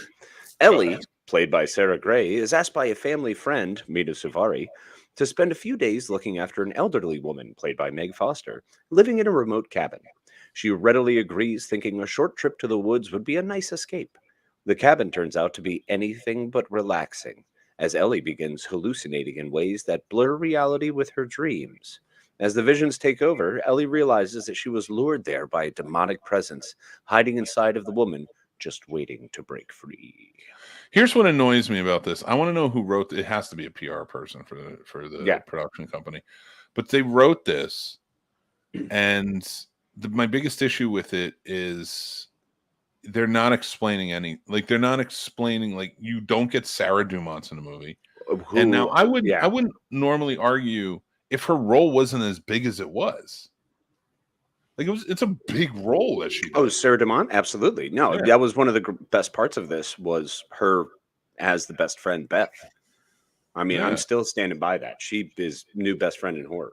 I mean, granted, she's a friend of ours, so, like, of course I'm defending that nature of it, but she does the investigation throughout, and I'm arguing this has, like, the best portion of the movie because the investigation part's the fun, like, whereas everything else is sort of a slow burn and hard, and you see this descent of this woman's, like, psyche going crazy, but which is great.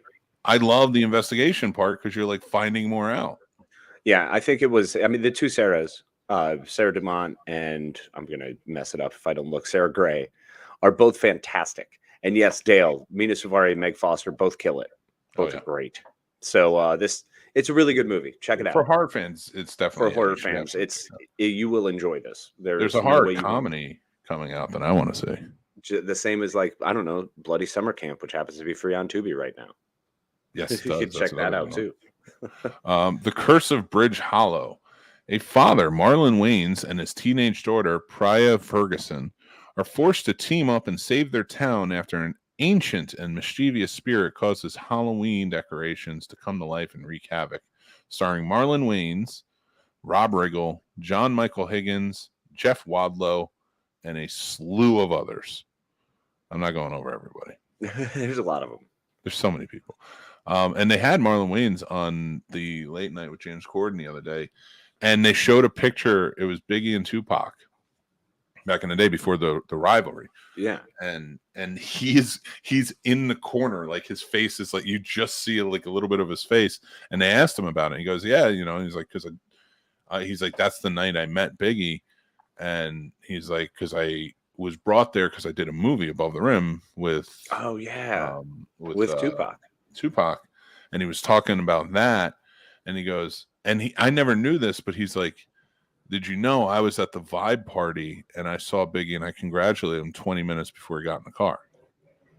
And then he goes, fast forward, then I was at the Luxor with Omar Epps when we saw Tupac, and we said bye to him, and he got in the car and he looked like he didn't want to go. It looked like he wanted to get in the cab with us. And that was when he died. Wow. So he saw both of them 20 minutes before he died. So the only thing I can think of is that the Wayans brothers are at the top of this conspiracy. Absolute harbingers of death. Well, that was the funny part. Mark Maron was in the interview and he got up and walked out. You gotta love it. Well, that's because Damon Wayans, he and his son have a new show coming out too. Yes, that looks interesting. Mary's. Well, I'm rewatching it. Mary's watching it for the first time. New Girl. Oh yeah, great. I love that show. Great show.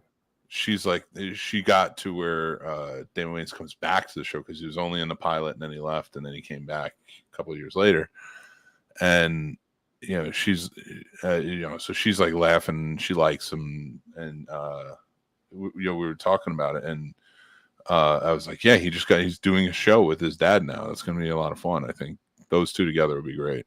Oh yeah, it's going to be really good. Did you ever watch the show Happy Endings? Yeah, that's why he had to leave New Girl. Right, exactly. He left New Girl because of Happy Endings, but Happy Endings only got like 2 seasons, and then they kicked it back because it failed. Unfortunately, they did that show wrong. I loved Happy Endings. It was a funny show. That was one of my favorite shows during that era. He did. So I heard the story. He did both pilots, and New Girl, and they both aired, I think, on the same night. Of those pilots, if not, like they were playing at the same. They night, were very close. You're right. It was the same fall season. They started the same time. Yep. And Happy Endings got picked up for a full season off of the pilot. Oh, okay. And New Girl didn't. New Girl only had like 13 episodes or whatever it was. Mm-hmm. And after that, he's like, I had to make the decision. And because he was friends with everybody, he's especially close friends with the guy who played Nick, Joe, whatever. And he goes, Joe Johnson. Is it Joe Johnson? Yeah. He goes,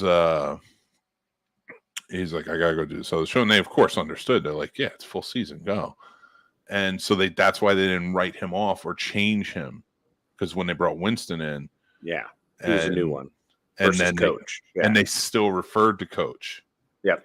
So and when he came back, and when that show ended, they immediately accepted him back. And they made a joke of it on New Girl. Because they were like, the apartment didn't have enough rooms, so they had to maneuver it. That was one of the best. Is when they were like, they had Coach back, and he's like, "I want my old room." That was almost a 2-3 episode arc of just Coach messing with Winston. Zach says Happy Endings is a better show than New Girl. I would agree, but I would also say they're both very different shows. I think yes, and I think New Girl actually does eventually grow into itself later. Yeah. And it always remains zany, whereas Happy Endings had that comedy, that layer of comedy to it. But it was, I would definitely say that Happy Endings was a better show. Agreed. But I don't think that should take away from New Girl. And good morning, Zach Wiseman. It's great to see you, my friend. Dale says, "Whoa, BSC is on. So Bloody Summer Camp is on Tubi. Done. Yeah, you should check. Yeah, definitely. It's up there. Tubi has everything." And Pluto TV has a lot of movies too. So, guys, I forgot the hit order on my food, and I felt loud shaking my head. You also forgot to order it for us. Yeah, what the hell, Sturdy? What's going on, man? Come on, man. What's this crap? So, I guess one more movie we have to talk about. Which one? Hold on. I'm hearing Halloween Ends. Oh wait, no, I've got 2 more. Oh, what do you got? All right, just read it. So I found this one. This one is The Loneliest Boy in the World, which is limited release as well. It's a modern fairy tale, except with zombies. When the sheltered and unsocialized Oliver is tasked with making new friends after the sudden and devastating death of his mother, he discovers that his newly acquired friends have mysteriously come to life overnight, launching them all into a series of misadventures as they try to keep their secrets safe from neighbors, classmates, and social workers alike. So that sounds like a lot of fun. Oh, Until, the movie that Hollywood's afraid to make. Exactly. Until. Yeah, good. I'm glad you saw it's that about one. Emmett Yep. Till. Till is a profoundly emotional and cinematic film about the true story of Mamie Till Mobley's relentless pursuit for justice for her 14-year-old son, Emmett Till, who in 1955 was lynched while visiting his cousins in Mississippi, and Mamie's poignant journey of grief turned to action. We see the universal power of mother's ability to change the world. Yeah, I mean, I've seen the trailer. This movie does look really powerful. Of course, it's going to be heartbreaking. Really good. Oh, yeah. And I mean, it's going to be amazing. Was it Sean Patrick Thomas is in this one? Whoopi Goldberg. Yeah. Amazing. Oh, shit. Oh, damn it. Oh, yeah. $21. Damn. All right. Yeah, so let's just go to Halloween Ends. Let's do it. Let's just jump right into it. Okay. Also coming out this weekend, get ready for Halloween Ends, currently streaming on Peacock and any, I don't know, theaters near you, if people still go to theaters. They do. Which I recommend going to a theater, you know. It's, of course, the end of the trilogy 4 years after the events of last year's Halloween Kills. Laurie is living with her granddaughter Allison and is finishing writing her memoir. Michael Myers hasn't been seen since. Laurie, after following the specter of Michael to determine and drive her reality for decades, has decided to liberate herself from fear and rage and embrace life. But when a young man, Corey Cunningham, Rowan Campbell, the Hardy Boys and Virgin River, is accused of killing a boy he was babysitting, it ignites a cascade of violence and terror that will force Laurie to finally confront the evil she can't control once and for all.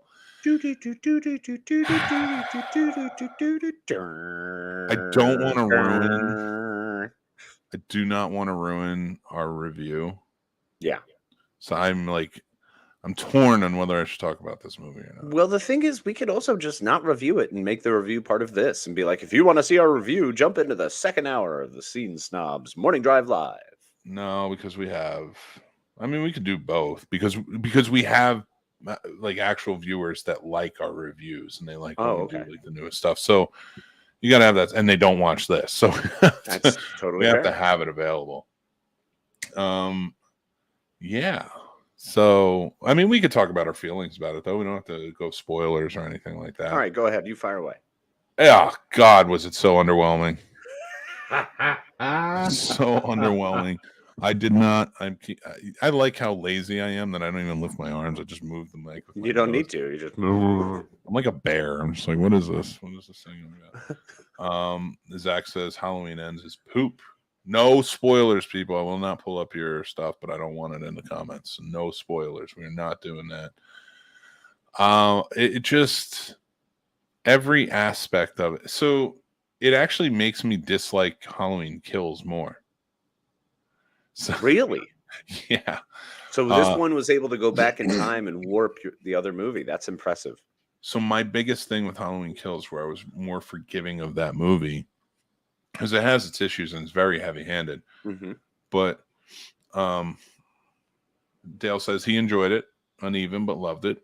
Respect that, absolutely. Like, I mean, I don't. I mean, if you guys like it or not, that's fine. I was very underwhelmed by it. It was very underwhelming. Pretty movie, and I mean, it was good acting and. I didn't like all the characters. Actually, the one girl, the one plays Allison, she just annoyed me in it. She really did. Like she had a terrible character arc. Her whole character arc was just bad. I mean, that's fair. Yeah.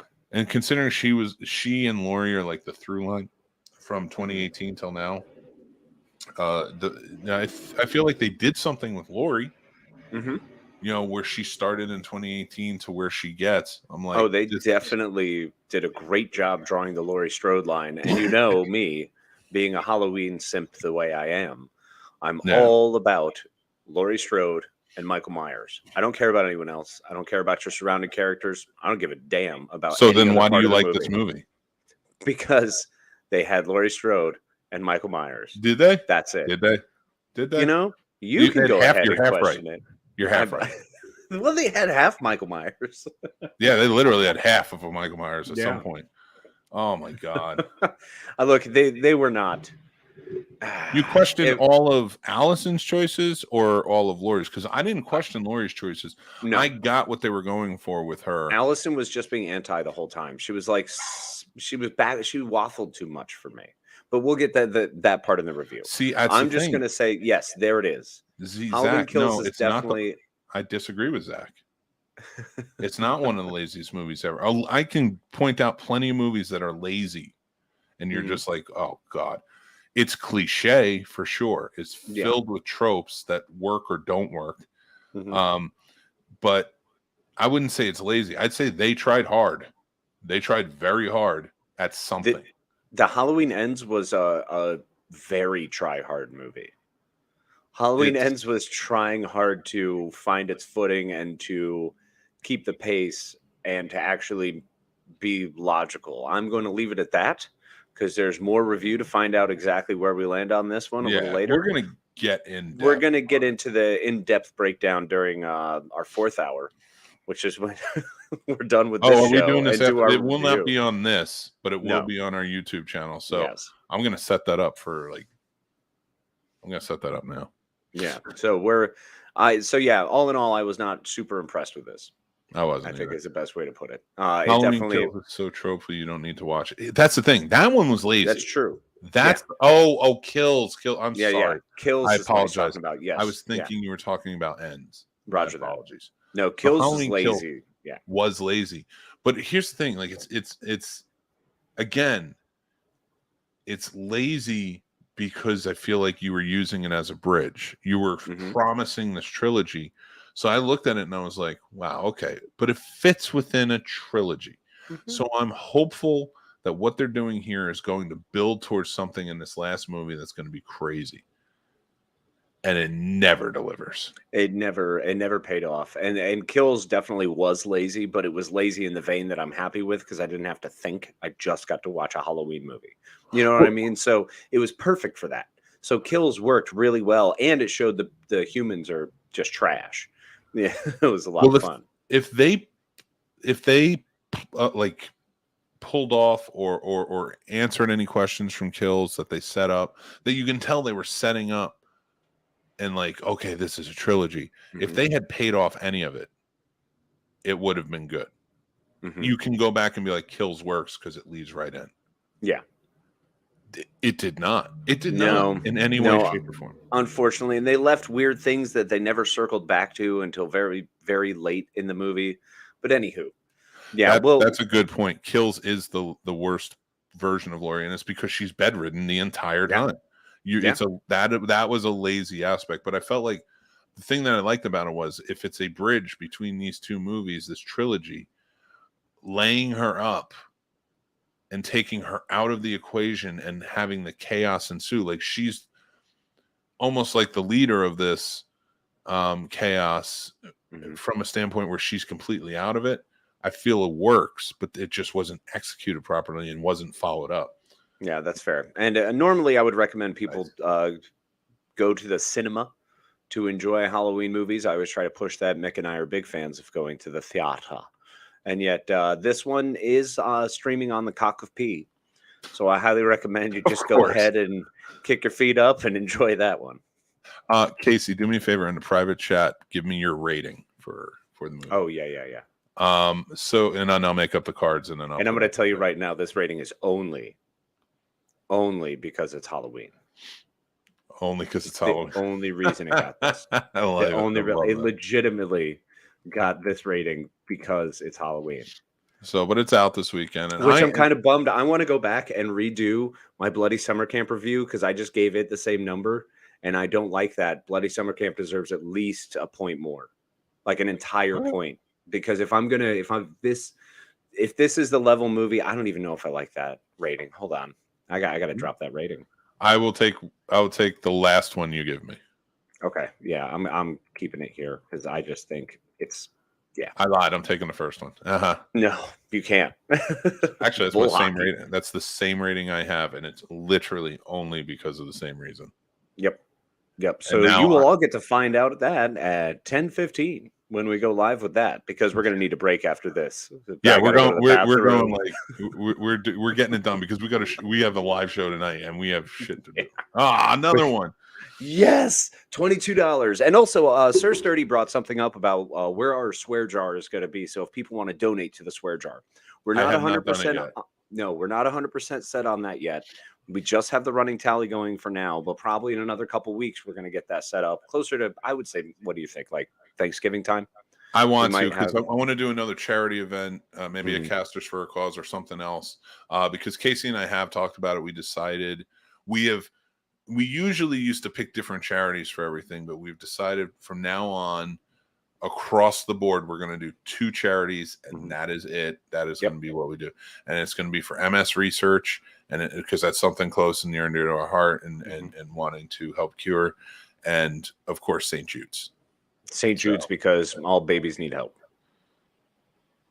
I'm glad you said that, but I feel like if you say you're giving the St. Jude's, that's it. That's all you got. Like, nobody questions it. Nobody's like, oh no, people are still jerks. But no, St. Jude's, or I also looked into when we were bringing it up, the Cedar Sinai. It's a good one. Don't get me wrong, but we needed to pick, and I feel like those 2 are everybody can get on board with those. Absolutely. Yep.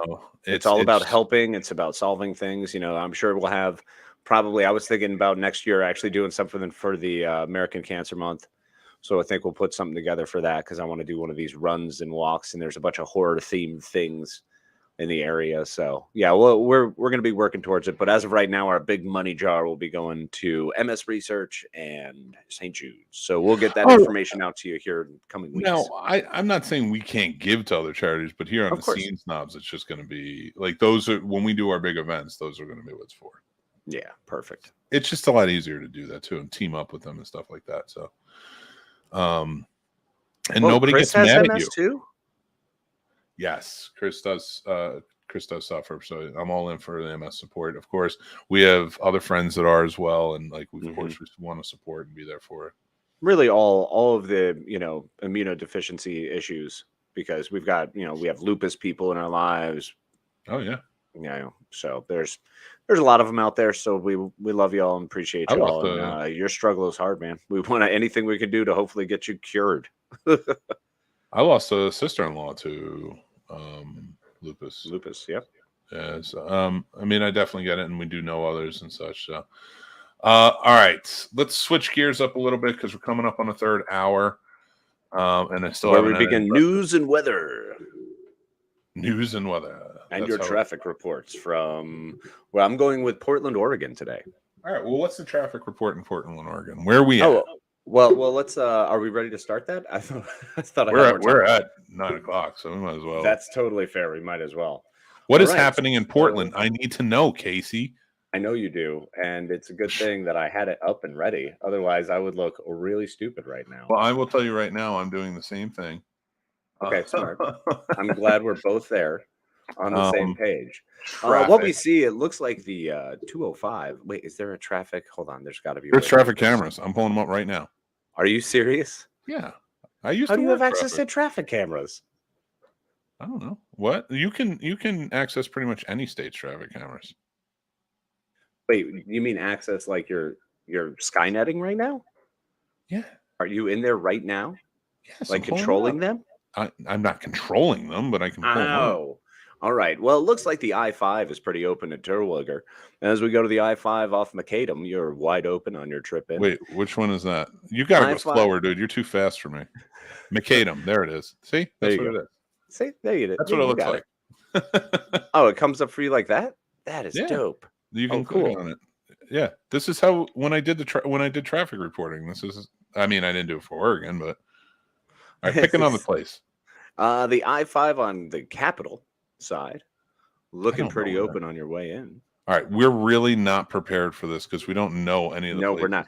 Well, this is why we need to do this the day before. But no, this is good. Capital. Hey, we'll learn while we're driving. What do you got? I-5 at Capitol. You see your trip on the way in is looking nice. There's cameras behind trees. What kind of shit is it? Oh, damn it. Well, it's Portland, man. There's trees everywhere. All right, we're at 23. Go. How much did you really? 23? Yeah, just cursed again. I completely missed it. All right. We also have the I-5 at near Highway 217. All right. I-5 at 217. I'm not good at this. There it is. If we did our area, I'd be good at it. Well, that's the whole point, is to not do our area. Oregon 217. What am I looking for? This bit doesn't work. I was just talking about the I-5 or the I-405. Oh, the I-5. We're back to the I-5. Oh, 217. Okay, I got it. Yep. There we go. Boom. You've got a decent trip in. Not seeing too much in your way. No heavy volume. Don't expect any delays. I don't see any traffic yet. Pick a new state. No, but that's the whole point of choosing Portland. Is it's 3 hours behind, so it's 6 a.m. there. That's fair. So basically, how about this? Portland, you're fine. Unless you're on Highway 26 or I-5 near Columbia, which looks a little taut, you're good. The Highway 26 Ross Island Bridge looks like a bridge that has cars on it. So aside from that, RRR, probably not. I don't know what that is. Railroad is. Oh, the freaking the Bollywood flick, Triple R. Oh, okay. Didn't it come out like months ago? It did, but Zach will never stop talking about it. It is one of his favorites. Yeah, I understand. He will discuss it until the end of time, much like me and Starship Troopers. That's fair, because it's the perfect movie. Chris says zombie run 5K. I'm all in. Name the time. Let's do it. You can do it for the snobs. Yes, you can do the other half of the snobs. We will Scene Snobs run. I love it. Yes. Me. I will look like a zombie walking when my knees don't work. I want to talk to you guys about setting up a donation. I want to do one for mental health. Sweet. Absolutely. Cool. Yep. All right. Would love to. Nobody will curse ever. Nobody will. That's every podcaster's going to be like, let's do the swear jar. It's going to turn into the swear jar. Steal our idea that we clearly stole from Sturdy. That we also clearly stole from, our parents, who clearly stole that from their grandparents, our grandparents. Down. I'm from New Jersey. We didn't have a swear jar. We had a whole mess of swears, and old people with cigarettes saying, "Don't do this." Yeah, that sounds about right. We had belts. Zachary, we are not talking RRR right now. It's hard enough to talk about Portland. All right, let's get into the news. I got the New York Post. First of all, did you hear that the January 6th community is going to subpoena Trump? They unanimously decided. I did. How mind-boggling is that? What does that look like? What do you do? Like, how does that? Because, all right, so let me ask you this: with the Information Act and how this works, is it they can't do it behind closed doors, right? Because it was a president. Shouldn't we have to see what we should be able to see that, shouldn't we? Well, it depends on what they're doing. Because if they're discussing sensitive topics, they might actually do like a deposition beforehand and then go in with it. It really depends on what they're going to discuss. And unfortunately, when it's a committee hearing, I mean, all committee hearings have to be public. They wouldn't keep that private. He was a public servant, and that was during the questions are about his time as a public servant, which he is answerable to the United States people, as stated in the Constitution, because that's who hires and elects him. Same with any elected official position. They're all answerable to us because they are in charge of our money that they're asking for. So they have the responsibility that basically the onus is on them to answer the questions.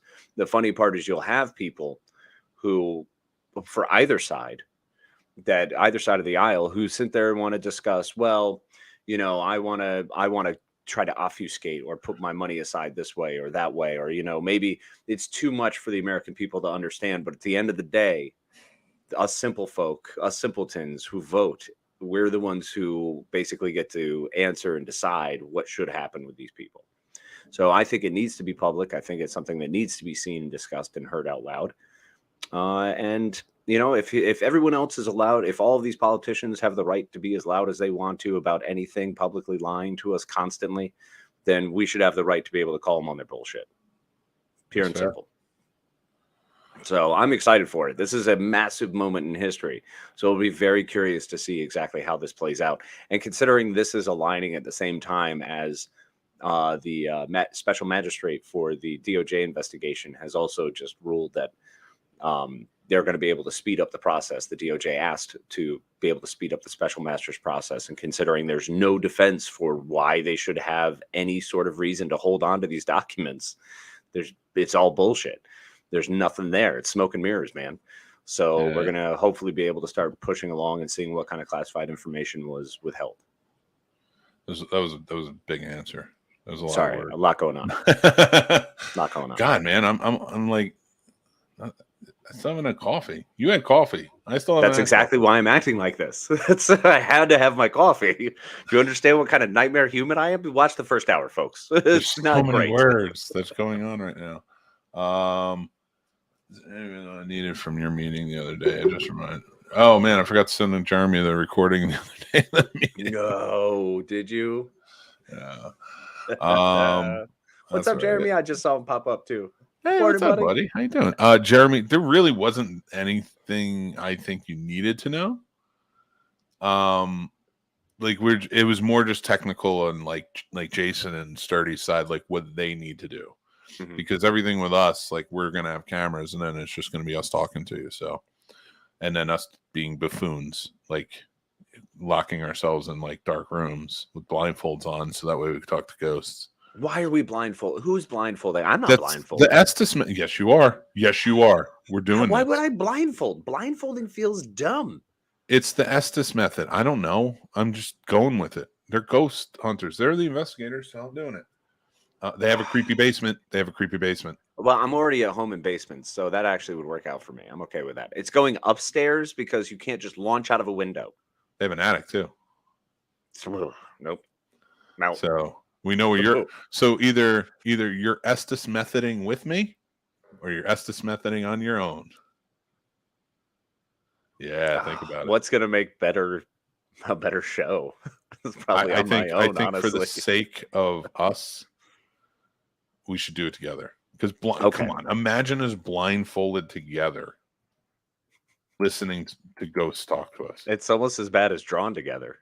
What kind of nightmare things are we gonna come up with? Oh, I'll be Wildor. It's gonna be so much fun. I cannot wait till you like crap yourself. Oh yeah, we're gonna Estes the crap out of this thing. So Dale says together. All right, Dale answered it. Estes. So we'll be Estesing. Yep, gonna Estes hard. And I wish I could teleport there and join. So much fun. Sturdy, I need you to host. I've been wishing for teleportation for a long time, buddy. So I'm with you. Don't do it. Don't do it. Stay home. Trust me. You don't want to do this. You don't want any part of this, man. You want no part of this, child. There's something. Oh, it was Dewey Cox when he goes, get out of here, Dewey. You don't want any part of this. Get out of here, Dewey. These are drugs. You don't want any part of this. The movie cracks me up every time. It's Dewey, so stupid. What are you doing here, man? We're doing drugs. And then he keeps explaining the drugs. I don't want to get addicted. No, you can't get addicted to this. Best. One of the best, man. One of the best. I will tell you. Tim Meadows? Tim Meadows, yeah, he was in the band. Love Tim Meadows. So unfortunately, to kind of bring the tone down a little bit. No, you know what? I'm not bringing the tone down. We're gonna keep it light. Fire away. Unleashed woman swears at flight crew, throws bottle after being asked to move dog. Dog mommies. Dog. See, dog. You make them that, and that's what happens. Okay. See, I watched that video, and she was a nightmare human. Yeah, that's someone who's never been told no before in her freaking life. She's Karen. That's it. Hard. And I don't like. That's no offense to Karens who are actually named Karen, but good people. I mean, I'm sorry that your name is Karen. Most Karens, though. I've met some decent Karens. I've got some good friend Karens. I'm not against Karen. You just know too many Karens to tell the truth.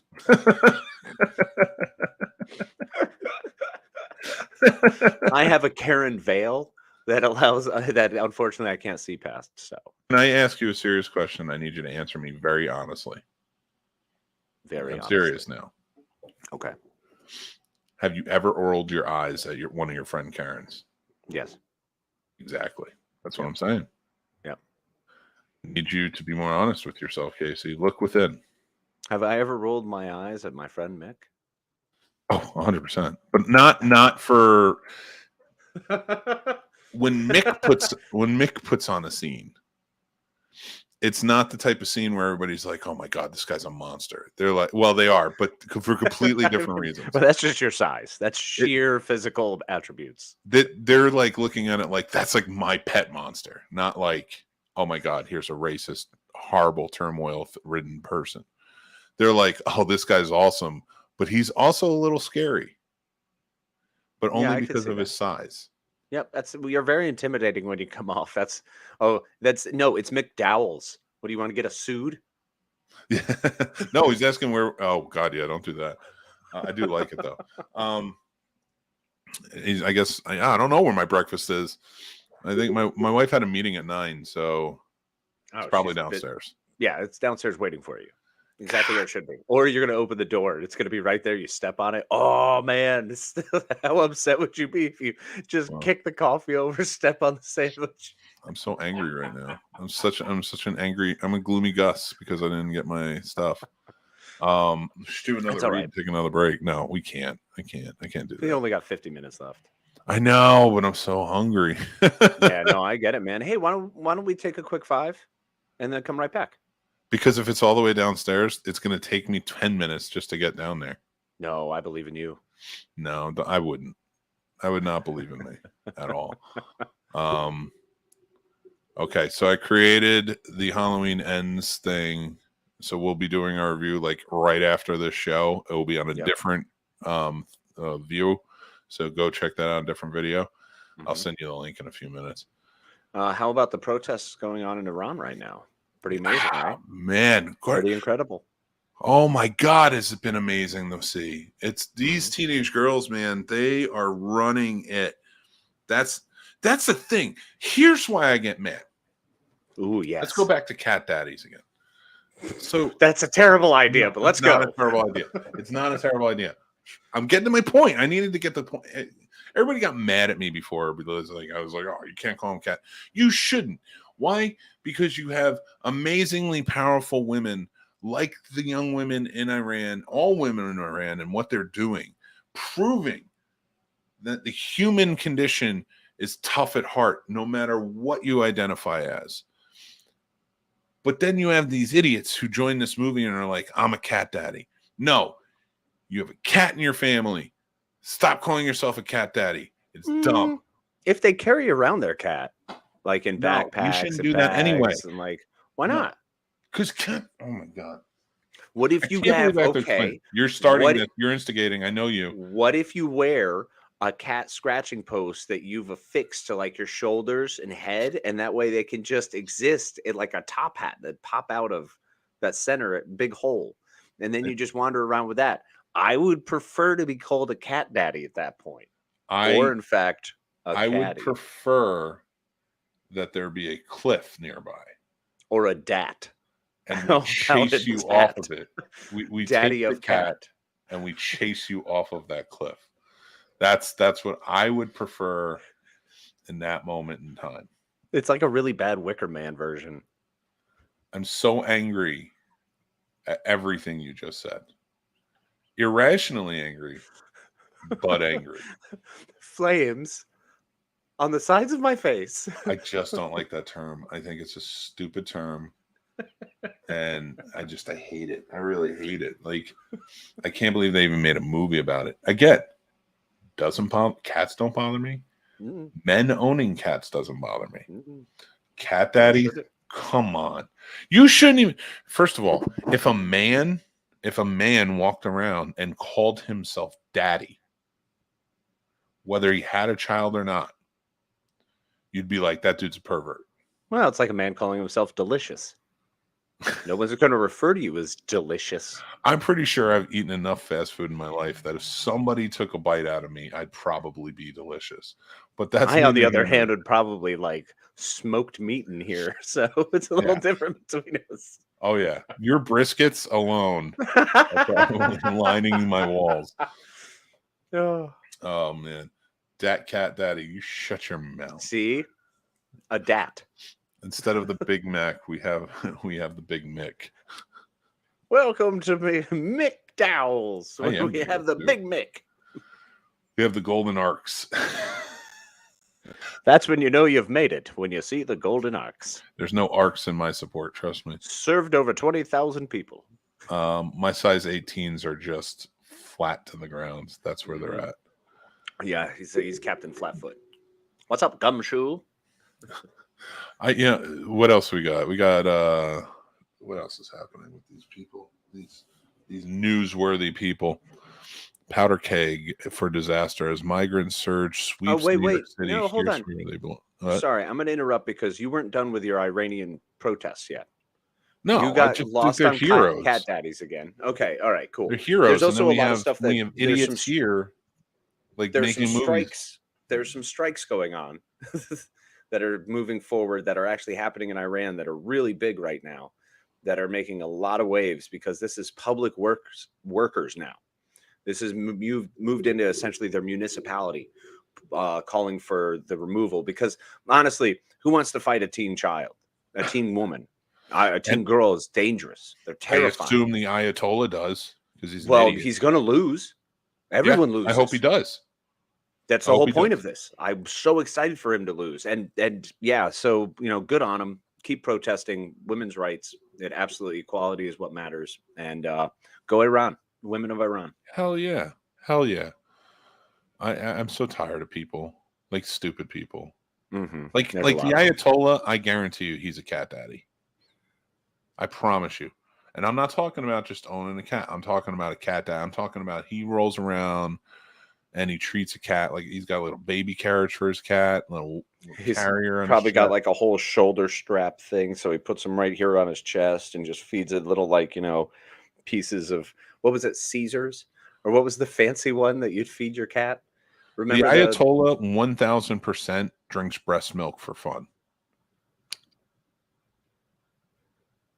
Of a cat? 100%. That's what he does. That's what he 100%. does. Just in milk bottles. And then he gives Yeah. some to his little kitty cat. And he's like, I'm a cat daddy. That's what he does. That's what the Ayatollah does. I'm saying, go ahead. Come at me, bro. I don't care. I'm out of the zone. We've talked about this in the first hour. I don't care about the Ayatollah. I will talk about all these idiots. Putin. Mm-hmm. Okay. You're a joke. You're a joke. Go ahead and ride around on your horse with no shirt. I'll take my shirt off. Won't be pretty. Won't be pretty. But it'll be American. It will be American. It'll be the most American. It'll be the most American thing you'll see. That is Big Macs and Wendy's Baconators coming at you. Oh my goodness. Ukraine is currently actually whooping that ass. Hell yeah, they are. That's the good thing. That's what I love hearing. I love hearing that the right people are winning. Yeah, they've actually been resupplied by Russia to the tune of almost 440 tanks and 640 assault vehicles.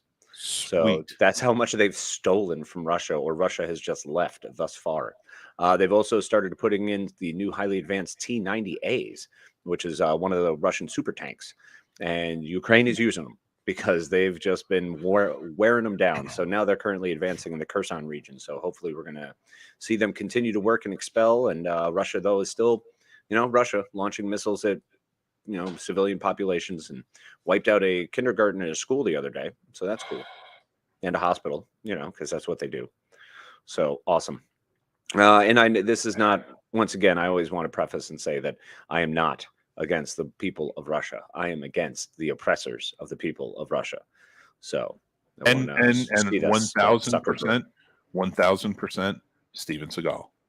Oh yeah, no, I'm against Steven Seagal in every fiber of my being. That dude sucks. He's terrible. I'm upset that Eric Bogosian was such a good villain in a Steven Seagal movie. I want to fight Putin and Steven Seagal at the same time. And I'm going to win. I don't care what anybody that's says. a tag team. That's us. We're doing this. All right, let's make this happen. We need to make this happen. It needs to be the Scene Snobs versus Putin and Steven Seagal. It's going to be amazing. Let me tell you something, brother. Seagal. You've been out for justice too long with them hamburgers. And we're coming for you. We're going to take you out. Aikido? How about Aikido? Get the hell out of here. We're the Scene Snobs. Yeah. We're going to be putting you down. We're going to get in there and we're gonna rip apart your bones. And I'm gonna fly off the top rope, Putin, and reach your eye with an elbow that's gonna knock you off your horse. Ooh, yeah. Elimination. Yeah, 100%. Perfect. Yep. Let's that's do exactly it. what we're gonna Let's do. get that should be an event. Yeah. We're gonna be But just a wrestling match Champion of between us and Crimea. like Crimea River, Putin. Oh yeah, Mean Gene. End of the line. Dude, Sturdy says I'm jumping in on a fight. Don't even gotta add Nick Cage. Listen, here's the first of all, don't put Nick Cage. Do not list Nick Cage next to Steven Seagal. You shut your mouth. Steven Seagal is doing horrific things for Russia right now. Nick Cage is a goddamn national treasure. So Because of shut your national mouth, treasure. Sturdy, and you get that bullhorn out because you are absolutely going to be our Jimmy Hart. yeah, you are. Celebrity deathmatch style. No claymation 100% here. George. Definitely Yeah. a deathmatch, not celebrities. I'm not sure if maybe Macho Man was the piss poor choice. Maybe I 100% should be more like the best there was, the best there is. No, that's and the me, best dude. there That's ever me will right there. be. He's going to be in town. Woo! He's going to be in Winchester next week. Bret He's gonna Hart? be at the Square Circle Collectibles. Yep. Really? Yeah, tickets are sold out, man. I tried. It's like $200. Oh, because Mick Foley's coming this weekend. Oh, that's awesome. Yeah. I want to meet. I love Bret Hart. I want to meet Bret Hart real bad. Like, I was such a Hart Foundation kid, you know? Oh, Jim yeah. the Anvil. Tell you something. I'm the best there is, best there was, best there ever will be. And then you got to go with a little Ric Flair and just be like, "You to be the man, you Gotta got get to your beat the shades." man." I bet you Ric Flair could beat up Putin. Oh, he'd destroy him. Oh, Ric Without- Flair would absolutely. And you know, the thing is, Ric Flair could probably do it sober. He wouldn't be as good, but he could. Dude, if you take Putin at his prime and you take Flair at his prime, 100% down. Putin goes down every time. Oh, absolutely. Oh, you know what? Let's just put together DX again. Let's get Degeneration X and let them all go out there and just whoop up on them. No, what we should do is we should send the Russian people videos of when DX invaded WCW. Rode the tank in and everything. And just be like, they're coming for you. They're in Russia now and they're coming after you. And it's like, America, baby. And then just like see if everybody freaks out and is like, I don't want to mess with this because this is just weird. Everybody, how amped would you get if all of a sudden you just like you're watching the news and there's some war correspondent, you just hear, "Doom. Oh, you ready for that? Are you ready? Are you ready for this?" Yes, dude. Degeneration X. It would be absolutely amazing. Oh man, how amped! See, that's the way I think we need to fight wars from now on. It's just whoever can put on a cooler show wins. Yeah. Right. I think that'd be way better. We'd save everybody's lives. You know, the only chance of any issue is like maybe a pyrotechnic issue every couple of years where someone gets blown up because the 17,000 fireworks they set for display, someone gets shot. It happens. I listen. If we're not nothing, I don't know what the phrase is, but if we're nothing, we're showmen. Or what is it? You say it. If say it right. If we're nothing else, we're showmen. That's what it is. There you go. See, I know words, but I haven't had coffee, so That's all right. Mine has finally got the synapses like almost firing. I feel like I'm at the point in my life where hosting a morning show is a bad idea for just a little bit. It's only going to be a bad idea for the first 3. By number 4, we're going to be fully locked in and ready to go. The first 3 I'm are getting getting used to used the to it. sleep schedule. Yeah, we got the sleep schedule. We still got to prepare for. It's preparing the show, and for me, kind of learning how to do that better throughout the week. So thank you everyone for bearing with us thus far. Well, then the nice part about it is like we are getting to a point where after this weekend, after all of this travel, like Monday morning, we're cool. We don't have to do anything until Tuesday night. You know, because I have the Real Combats locked in. There's only a couple more I got to record. And we do have to do plot roast and we have some Does It Sucks, but like it's not pressured. No, not at all. And I'm super excited for one of our Does It Sucks. So did we even finish it yet? Which one? The TMT I have no idea what you're talking about. teaching.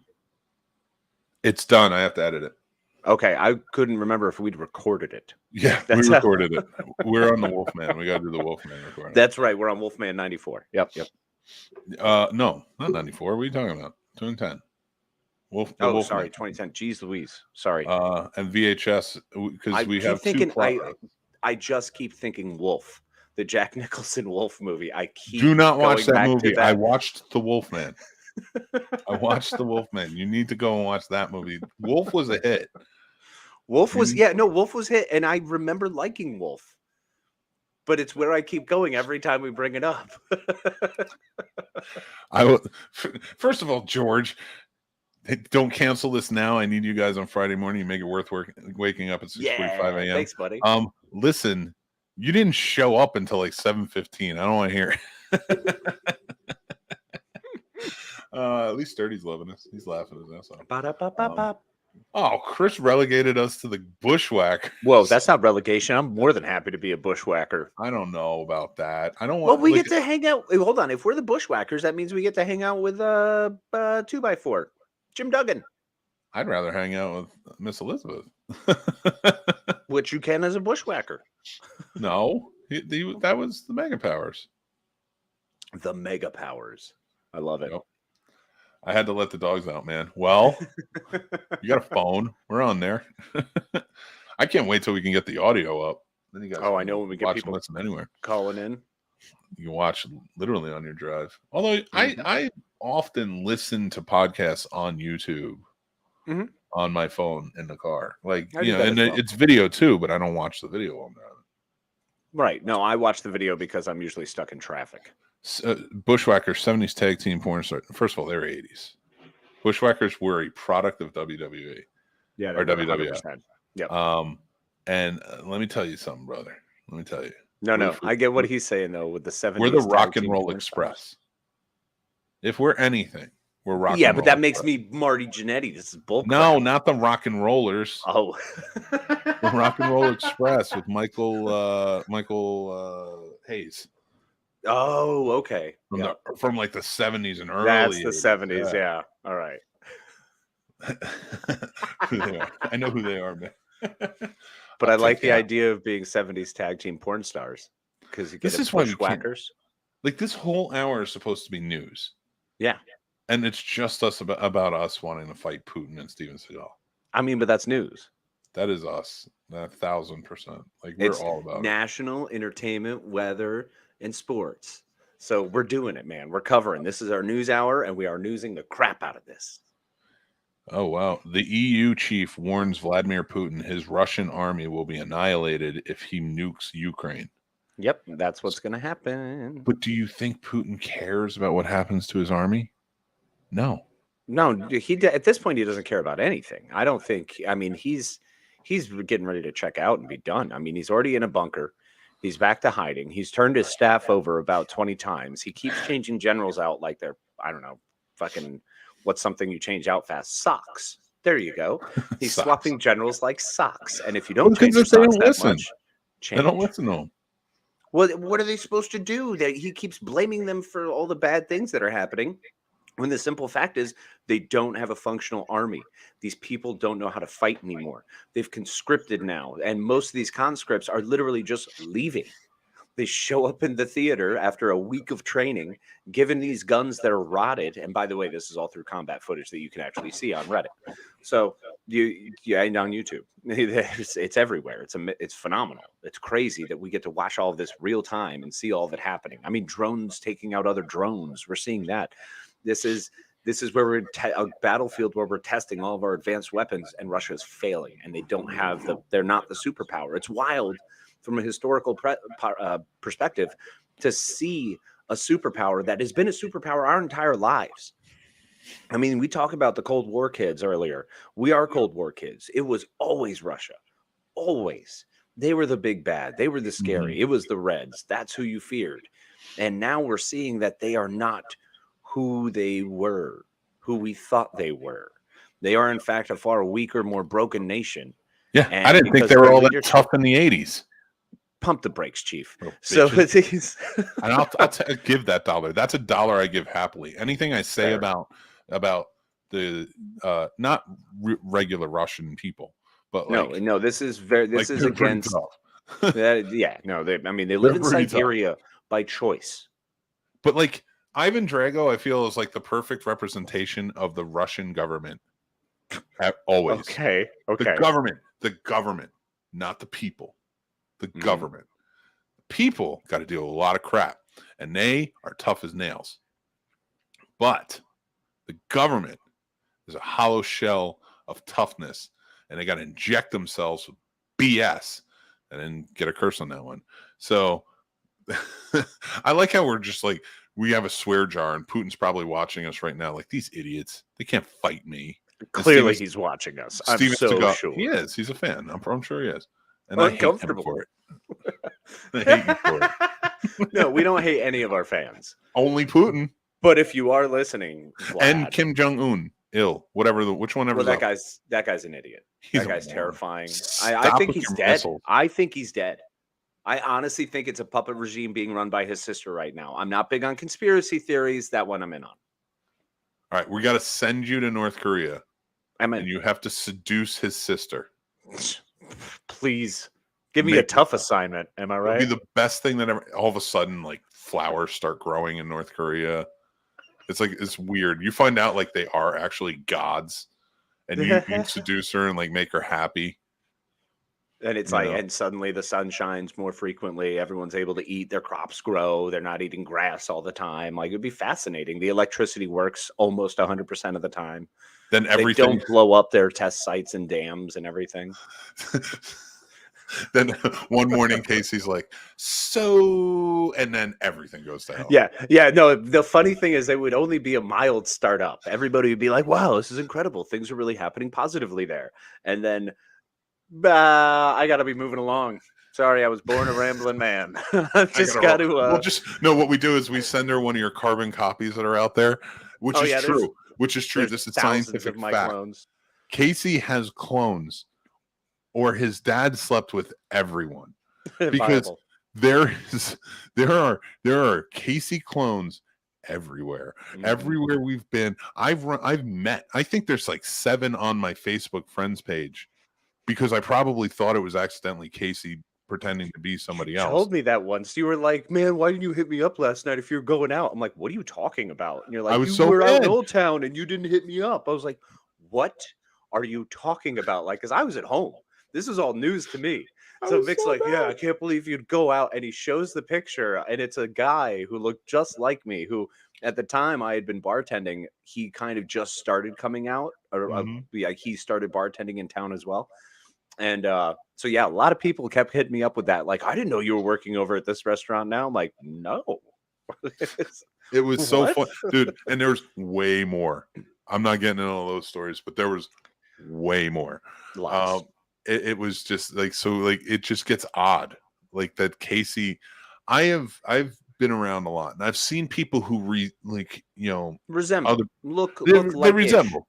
Like people, like when I was young and like in shape, people were always like, you look just like William, the now Prince or whatever he is. Oh yeah, because you absolutely did without the weird family. It was awesome. Back in the day, yeah, we had same hair, it would just look the same. And Devin Sawa, those were like the two. Devin Sawa does not look like me anymore. He's a sexy man, but thank you, but not like a Devin Sawa. You just lumberjacked, and he went, I don't know, model. It's fair. So yeah, I mean, like he was good looking then. Like I was no junior from Little Giants. All right, like let's pump the brakes on that. But like I had people that were resembled. Like I had to resemble. And now, like I don't know, a bear, like blue maybe resembles me. But I wear a lot of blue. More yogi. More yogi. That's fair. I'll get the hat. But Casey has replicas. They are. These are replicas. They exist. They're out there. And I'm yet to meet one younger or older than me, so I'm still alpha. I'm still replicant 0 as far as I know. I was the control. Yeah. Actually, I think you are the oldest one. So that's why I'm saying, I'm like, it's like God made Casey and like kept the mold. That's I was going to say it was just the times I'd go party next to those advanced research facilities and pass out after one drink. I never understood what happened, but I'd always wake up and feel great. You did. Something was growing in those tubes. Matt's here. What's going on, Matt? How you doing, buddy? Morning, buddy. Thanks for joining in, man. Sturdy's laughing. He's like, I have a brother who looks like so many people. Not like we're not saying looks like. We talked about resembling. There's people who look like me, and then there's people who are like Casey. Yeah. They are Casey. Different personalities and different actions, but same nose, chin, eyes. And notice very different. They're not. They all have bad eyes too. They all have terrible. They all have eyesight. glasses. Yep. They all have the glasses. It's uncanny. It's weird. It's almost like, what's that X-Men that can just like multiply? Morph? Or I forget. Man? I forget who it is. He's the guy who dies early on. Yeah. It's Casey's life is like that movie Multiplicity with Michael Keaton. Yes. Oh man, that means there's a dumb one of me out there, and I'm sorry for what he's done. We've met him. There's plenty. He said that he did say it was Morph. Okay, so it's Morph we're gonna do. But like, it's odd. It's just like there's a level of like there's so many people who have seen it too. So it's not like this. If there's somebody who was writing a weird book, like a book that was like this is weird things that happen, they'd have to write about Casey's clones. Yeah, I know. My clones are definitely part of that. It's Orphan Black with being way less attractive. Well, that's why it never got fair picked to up. say. That's Tatiana Maslany is beautiful, stunning. Yeah, and did you watch the finale of She-Hulk? No, I'm doing it this morning. Well, not this morning. Whatever I can magically pull time out of my butthole. I know. I will. It sucks. It sucks so bad because I want to watch it so bad. I tried to watch it last night, or I tried to watch it yesterday, and my Disney Plus was just not working. I don't know what happened. I was so bitter. So I finally got home and was like, all right, let me try Disney Plus again. And it still wasn't working. And I was like, oh my gosh. And then immediately, and it wouldn't have mattered because like 30 minutes later, I've already got to make dinner and then get ready for bed because I have to do this show. But then you hit me up about Halloween Ends and I'm like, oh, let me try to watch that. It's been a nightmare hell for the last week. This is not my fault. This is not my fault. Listen, I try to watch most of these new movies and review them so you don't have to because I know how busy you are. But I'm trying to because I love doing reviews with you. I know. But Halloween Ends, you were like adamant. Like I was talking to Paul yesterday, and we were talking because he's going to do our camera work in North Carolina. Yes. And I'm talking to Paul and like we're discussing. He's like, "You going to see Halloween Ends tonight?" I was like, "I can't see it unless Casey watches it too because he will not let me review it without him." Damn straight. I was like, he has this odd thing that says it's our movies. And I was like, but I thought that was Princess Bride. I don't know what's going on. No, there's only one Princess Bride, so absolutely not. You can watch Halloween it many times. Allows us, but Halloween allows us to continuously watch a different plethora of movies. It's true. It's true. It gives you many timelines. And we did watch it. And now in like 20 or 30 minutes, you can watch us review it. So I don't know. I'm at this point with I'm so hungry and I'm so tired, and I chose to do a morning show. You did, and we chose to do a morning show where we didn't give ourselves enough time. You sent me that text at 11:50 last night, and I was like, "What are you doing?" Did I? Yeah. Was it that late? Yeah, bro. I was literally laying down and got like the buzz and obviously everything's cranked. So I heard it and I look and I'm like, Nick, go to bed. I'm checking this because I could have swore I sent it to you early. Nah, that was, I mean, it's kind of early. No, because I started at 9. I did not, you liar. It was 8:51. I knew it. No, it wasn't. You may not have gotten it till 11, but I sent it at 8:51. That's now, actually that's totally fair because I know you were busy. But yeah, no. It may not have. Well, no, because it was literally my phone dinged and I grabbed it. So yeah, obviously I have a terrible phone. No, you're just exhausted, and that was a curse. And I'll put it in the swear jar. What I did? I thought you just effed. Yeah, I'm gonna go with it. $25. All right. Well, the first show Radar we only just did joined us. Yeah, What's right? up, Radar? The first show at? we only had $11. Hi, Radar.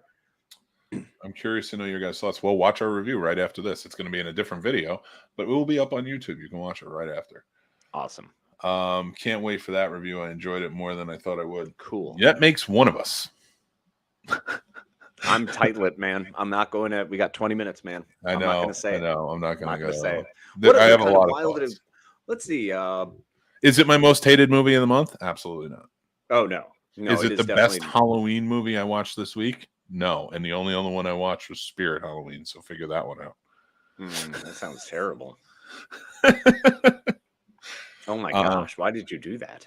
Why not? I don't care. It is what it is.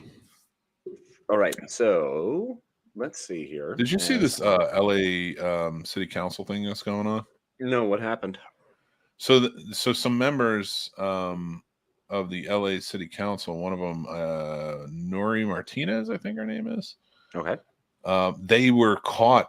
Leaked footage came out about them like hardcore, like racist trashing one of the white members and their black son and his black son. And like, yeah, it's crazy, man. And now like everybody's in an uproar. Like she tried to backtrack and there was like 3 of them. And now everybody's like, no, quit. We want your resignation. You're out. You're done. We don't want you. Like Jeez. LA collectively is getting together and like, no, we're good. You gotta go. So wow. it's pretty crazy how the people are just like kind of rising up. And she did. Wow. She put in a resignation for one thing, and she was like, "But I'm gonna stay here and do that." And they're like, "Nope, you're not." So she had to like leave everything. Jeez. She had to like leave her post, the whole 9. So it's been pretty crazy. Good. Yeah. No. Hey, listen. Give the people what they want. Yep. Give the people what they want. It's what we do. Yeah. Charlotte Bronte was the one who also did Jane Eyre as a cover correction for that one. We discussed Emily Bronte's birthday earlier, so I wanted to make sure that was in there. Also, famous birthdays. How about that? Who do we have for celebrity? Oh yeah, we do have famous birthdays. We didn't do that. Yep, still haven't touched that one. I blame you. And it always is. It always is. Right, so surprise. Let's see. Okay. Today's birthdays. We are celebrating the former president, Dwight D. Eisenhower. Are we celebrating him though? Yeah, fair. It's kind of a wide open interpretation. We do have Ray Usher. Hey, all right. I like Usher. Yeah, Usher. There you go. I'm not really seeing anybody George else. Floyd. It was George Floyd's birthday. George Floyd's birthday. Yes, it is. Yep. Oh, here's the more button. Okay. Ralph Lauren. That guy. Birthday? Yeah, he's 82. How about that business? That's crazy. Yeah, right? Or were they just... I'm confused by this. Oh, this is showing the entire... Oh, that's stupid. Stephen A. Smith, radio host. Hello, fellow radio host. Roger Moore. Roger Moore. How about that? Really? King James II. Nice. Fantastic. Jared Goff. Earlier this week on the 12th, we did have Hugh Jackman turning 54. No, it's today. We only do Fridays. No, it's the whole week. Why in the world would we only do Fridays? It's a week-long show. So many people. Yeah, well, I'm not going to get all of them. I'm trying to be a week. Okay. Actor Josh Hutcherson turned 30 this week, which makes me feel very old. Yeah, I know. Football players do that to me. Apparently, Jason Momoa had himself a birthday too. Yeah. Oh, this is upsetting that it's not getting me all these. What was I looking for? Oh, I don't know. So, do you want to do something really crazy tonight? Okay. What do you want? But why would there be more craziness? What are you talking about? What are you talking about? Real crazy? Because this is already a pretty crazy idea of what we're doing. I'm not bright. So, what are we adding to this? So, I say we wrap up the show tonight. The ghost hunt. Yes. We roll out, right? Yeah. Then we go to the family drive-in for their From Dusk Till Dawn Halloween edition. They start with Halloween Ends at 8 p.m. Okay. Which we will not be there for. Which is by our review, you'll find out if that's okay or not. then Smile, Ooh. and then It's Chapter 1 and 2. Okay. All right. There's no way I'm doing that. There's no way I'm going until the morning and then driving to North Carolina. It's not. It'll be happening. fine. The whole point is to sleep during it. Oh no, that's the point. That's the one you want to see. Well, I mean, parts of it. If it gets too scary, I'll just pass out from fear. I went and saw it at the drive-in when it first came out. I think Chapter 2. I'm not sure whether it's Chapter 1 or Chapter 2. That's a really good point, George G3. We shouldn't really honor the birthdays of the dead, of the fallen. I feel it does get a little wonky. Nah, I'll say whoever I want. Fair. Sturdy says Smile was good, and I know. I watched Sturdy part of his review about it. I really want to watch Smile. I don't think I listened to that one yet. I'm a couple episodes behind. But it seemed very creepy, and that's why I'm very excited about it. I, for one, am totally and utterly behind not going to the movies. I love the drive-in, but I can't do it tonight. Well, we shouldn't then. Just because in North Carolina, why do we have to book everything in the same weekend? And I'm saying this to you, realizing that I know it was me who booked everything. I don't know. Let's go ahead. Let's take it to the audience. Finish your question. I just don't want to book everything for the same. I don't want to travel, and I've booked 2 things where I travel. We're going north and then south. It's awesome. Okay, here's the problem. Here's the problem with the Scene Snobs. We're going into year 4. We've hit year 3 already, and we don't have an RV.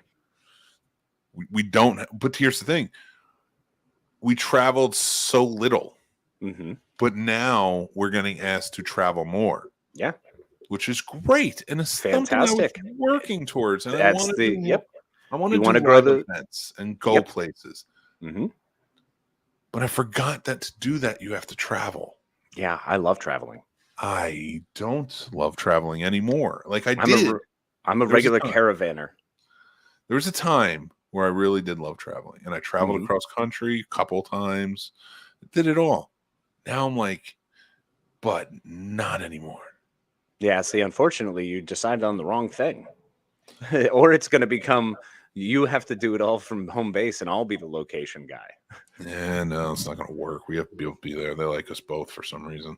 I don't know why. They're crazy. I know. I've tried to make it so that way they didn't, but I'm very much so. I feel like naturally, a very share kind of individual. I am a gypsy, a tramp, and a thief. So, yeah. What else is going on? Let's see if we can get some last minute news before we start doing our roundup. Soccer star's model wife makes candid confession on couple's sex life. Oh, I mean, is that a bad thing?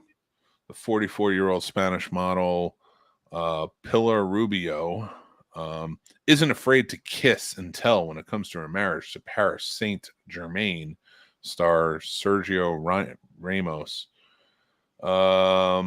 We do it every day, except for the days that I am in Madrid, Rubio said. And she's gorgeous, of course. So, and he's gorgeous. So, life, right? I mean, obviously something we deal with. Being as gorgeous as we are every day. I mean, I do. I'm lucky to wake up next to somebody as gorgeous as my wife, but, I wouldn't touch me either. Wow. Hey, bro. Maybe you have to break there, huh? I'm completely messing around. I would touch me because I have to. Yeah. You got to wash. All right. It's 9:48. We're rounding out. Let's start doing our promos. So, well, we do have a whole lot of, just to wrap up one last bit, I just want to send out to all the people down in Florida, anyone who is a listener from Florida. There's a whole lot that's been going on hurricane-wise after Ian, and Sanibel Island is pretty jacked up. A lot of places are jacked up. So just want to send some wishes, thoughts, dreams, hopes to everybody who is affected by that terrible hurricane in the impact area. So love and appreciate you, snobs, with you always. Listen, you dick. What?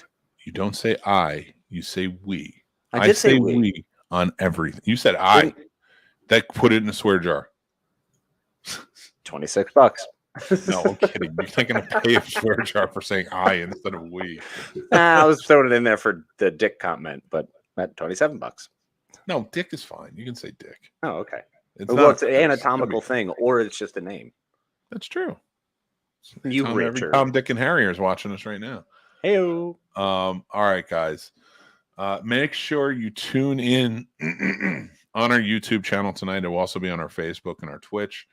The Scene Snobs live ghost hunt, of course, starts at 9 p.m. We're going to be in the field hunting ghosts, doing crazy things. I've got my Ouija board ready. It's going to be hosted at home by Jason Taylor and Sir Sturdy himself from the Three Geeks podcast and Horror with Sir Sturdy and Popcorn and Pints. We're going to be doing this in association with Maryland Phenomena Investigations team. We're having a good old time. Jeremy and his girlfriend are going to be joining, his fiance, I should say. His fiance are going to be joining us. They're both part of the team. They're wonderful people. Jeremy and I went to, I was going to say college together. And, and he's really into this, and I'm excited to learn more from him and stuff because he knows like the science side of it. Will you be bringing a Ouija? Yes, I have it. I have a Ouija board. I am bringing it. Yes, she's my ex-girlfriend these days. Oh, I'm sorry. Well, that's going to be fun. Well, no, I'm sure that will be fine for them, but they obviously are cool. They're only cool. Awkward for you being like, constantly trying to say the wrong thing. Well, now I feel stupid. That's all right. Hey, Jeremy, right there with you. Oh, no, fiance. It was a humor joke. Oh, you confused me so hard. He scared me. That was really good. I like that. See, Yep. We don't date anymore, right? I get it. It's funny. Paul Dunn says, "I'm so late. I'm sorry. It's all good, man. Don't worry, about bro. Hey, life happens. I hate you Pump the forever, brakes. but You're that's fine. Whatever. He really doesn't.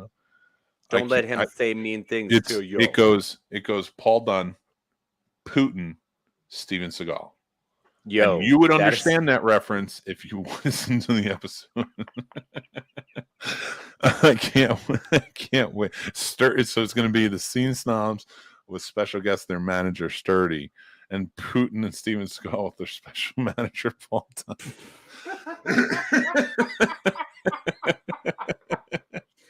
I can't wait. My wife is excited too. We're glad, man. Yeah, it's going to be really I'm not cool. saying that. Yeah, I'm above those two.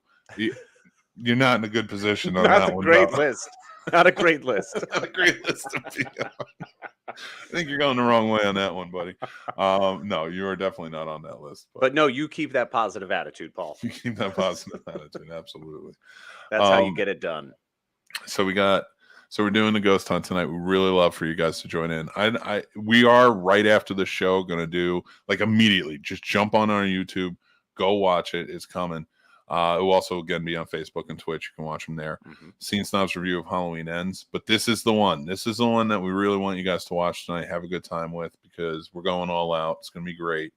This weekend we might do some live, like, hey, we're at the Devil's Playground and stuff. But it's going to be recorded, and we're going to show the final footage of us going through the haunts, being scared, being terrified, and all that jazz on our Halloween special, which is the 28th. Which and is that's going to be awesome. Super an excited for insane- the Downtown Julie Brown Halloween Extraordinaire. No, it's the Downtown Julie Brown Scene Snobs Halloween Bash. Sorry, Downtown Julie Brown Scene Snobs. You got to add the Scene Snobs in there. Yeah, no, that's true. Because we're obviously on the It's same level marketing as 101. Downtown Julie Brown. We're the same level as Downtown Julie Brown. Because I would all agree we're with that. doing is marketing for Downtown Julie Brown if we don't put the Scene Snobs in there. And then she might take over the party, which would be awesome. I mean, that would be great. I want to invite her so bad. What? There's no reason not to. The only thing stopping us is us. That's true. All right. Or and I cease and do desist. also.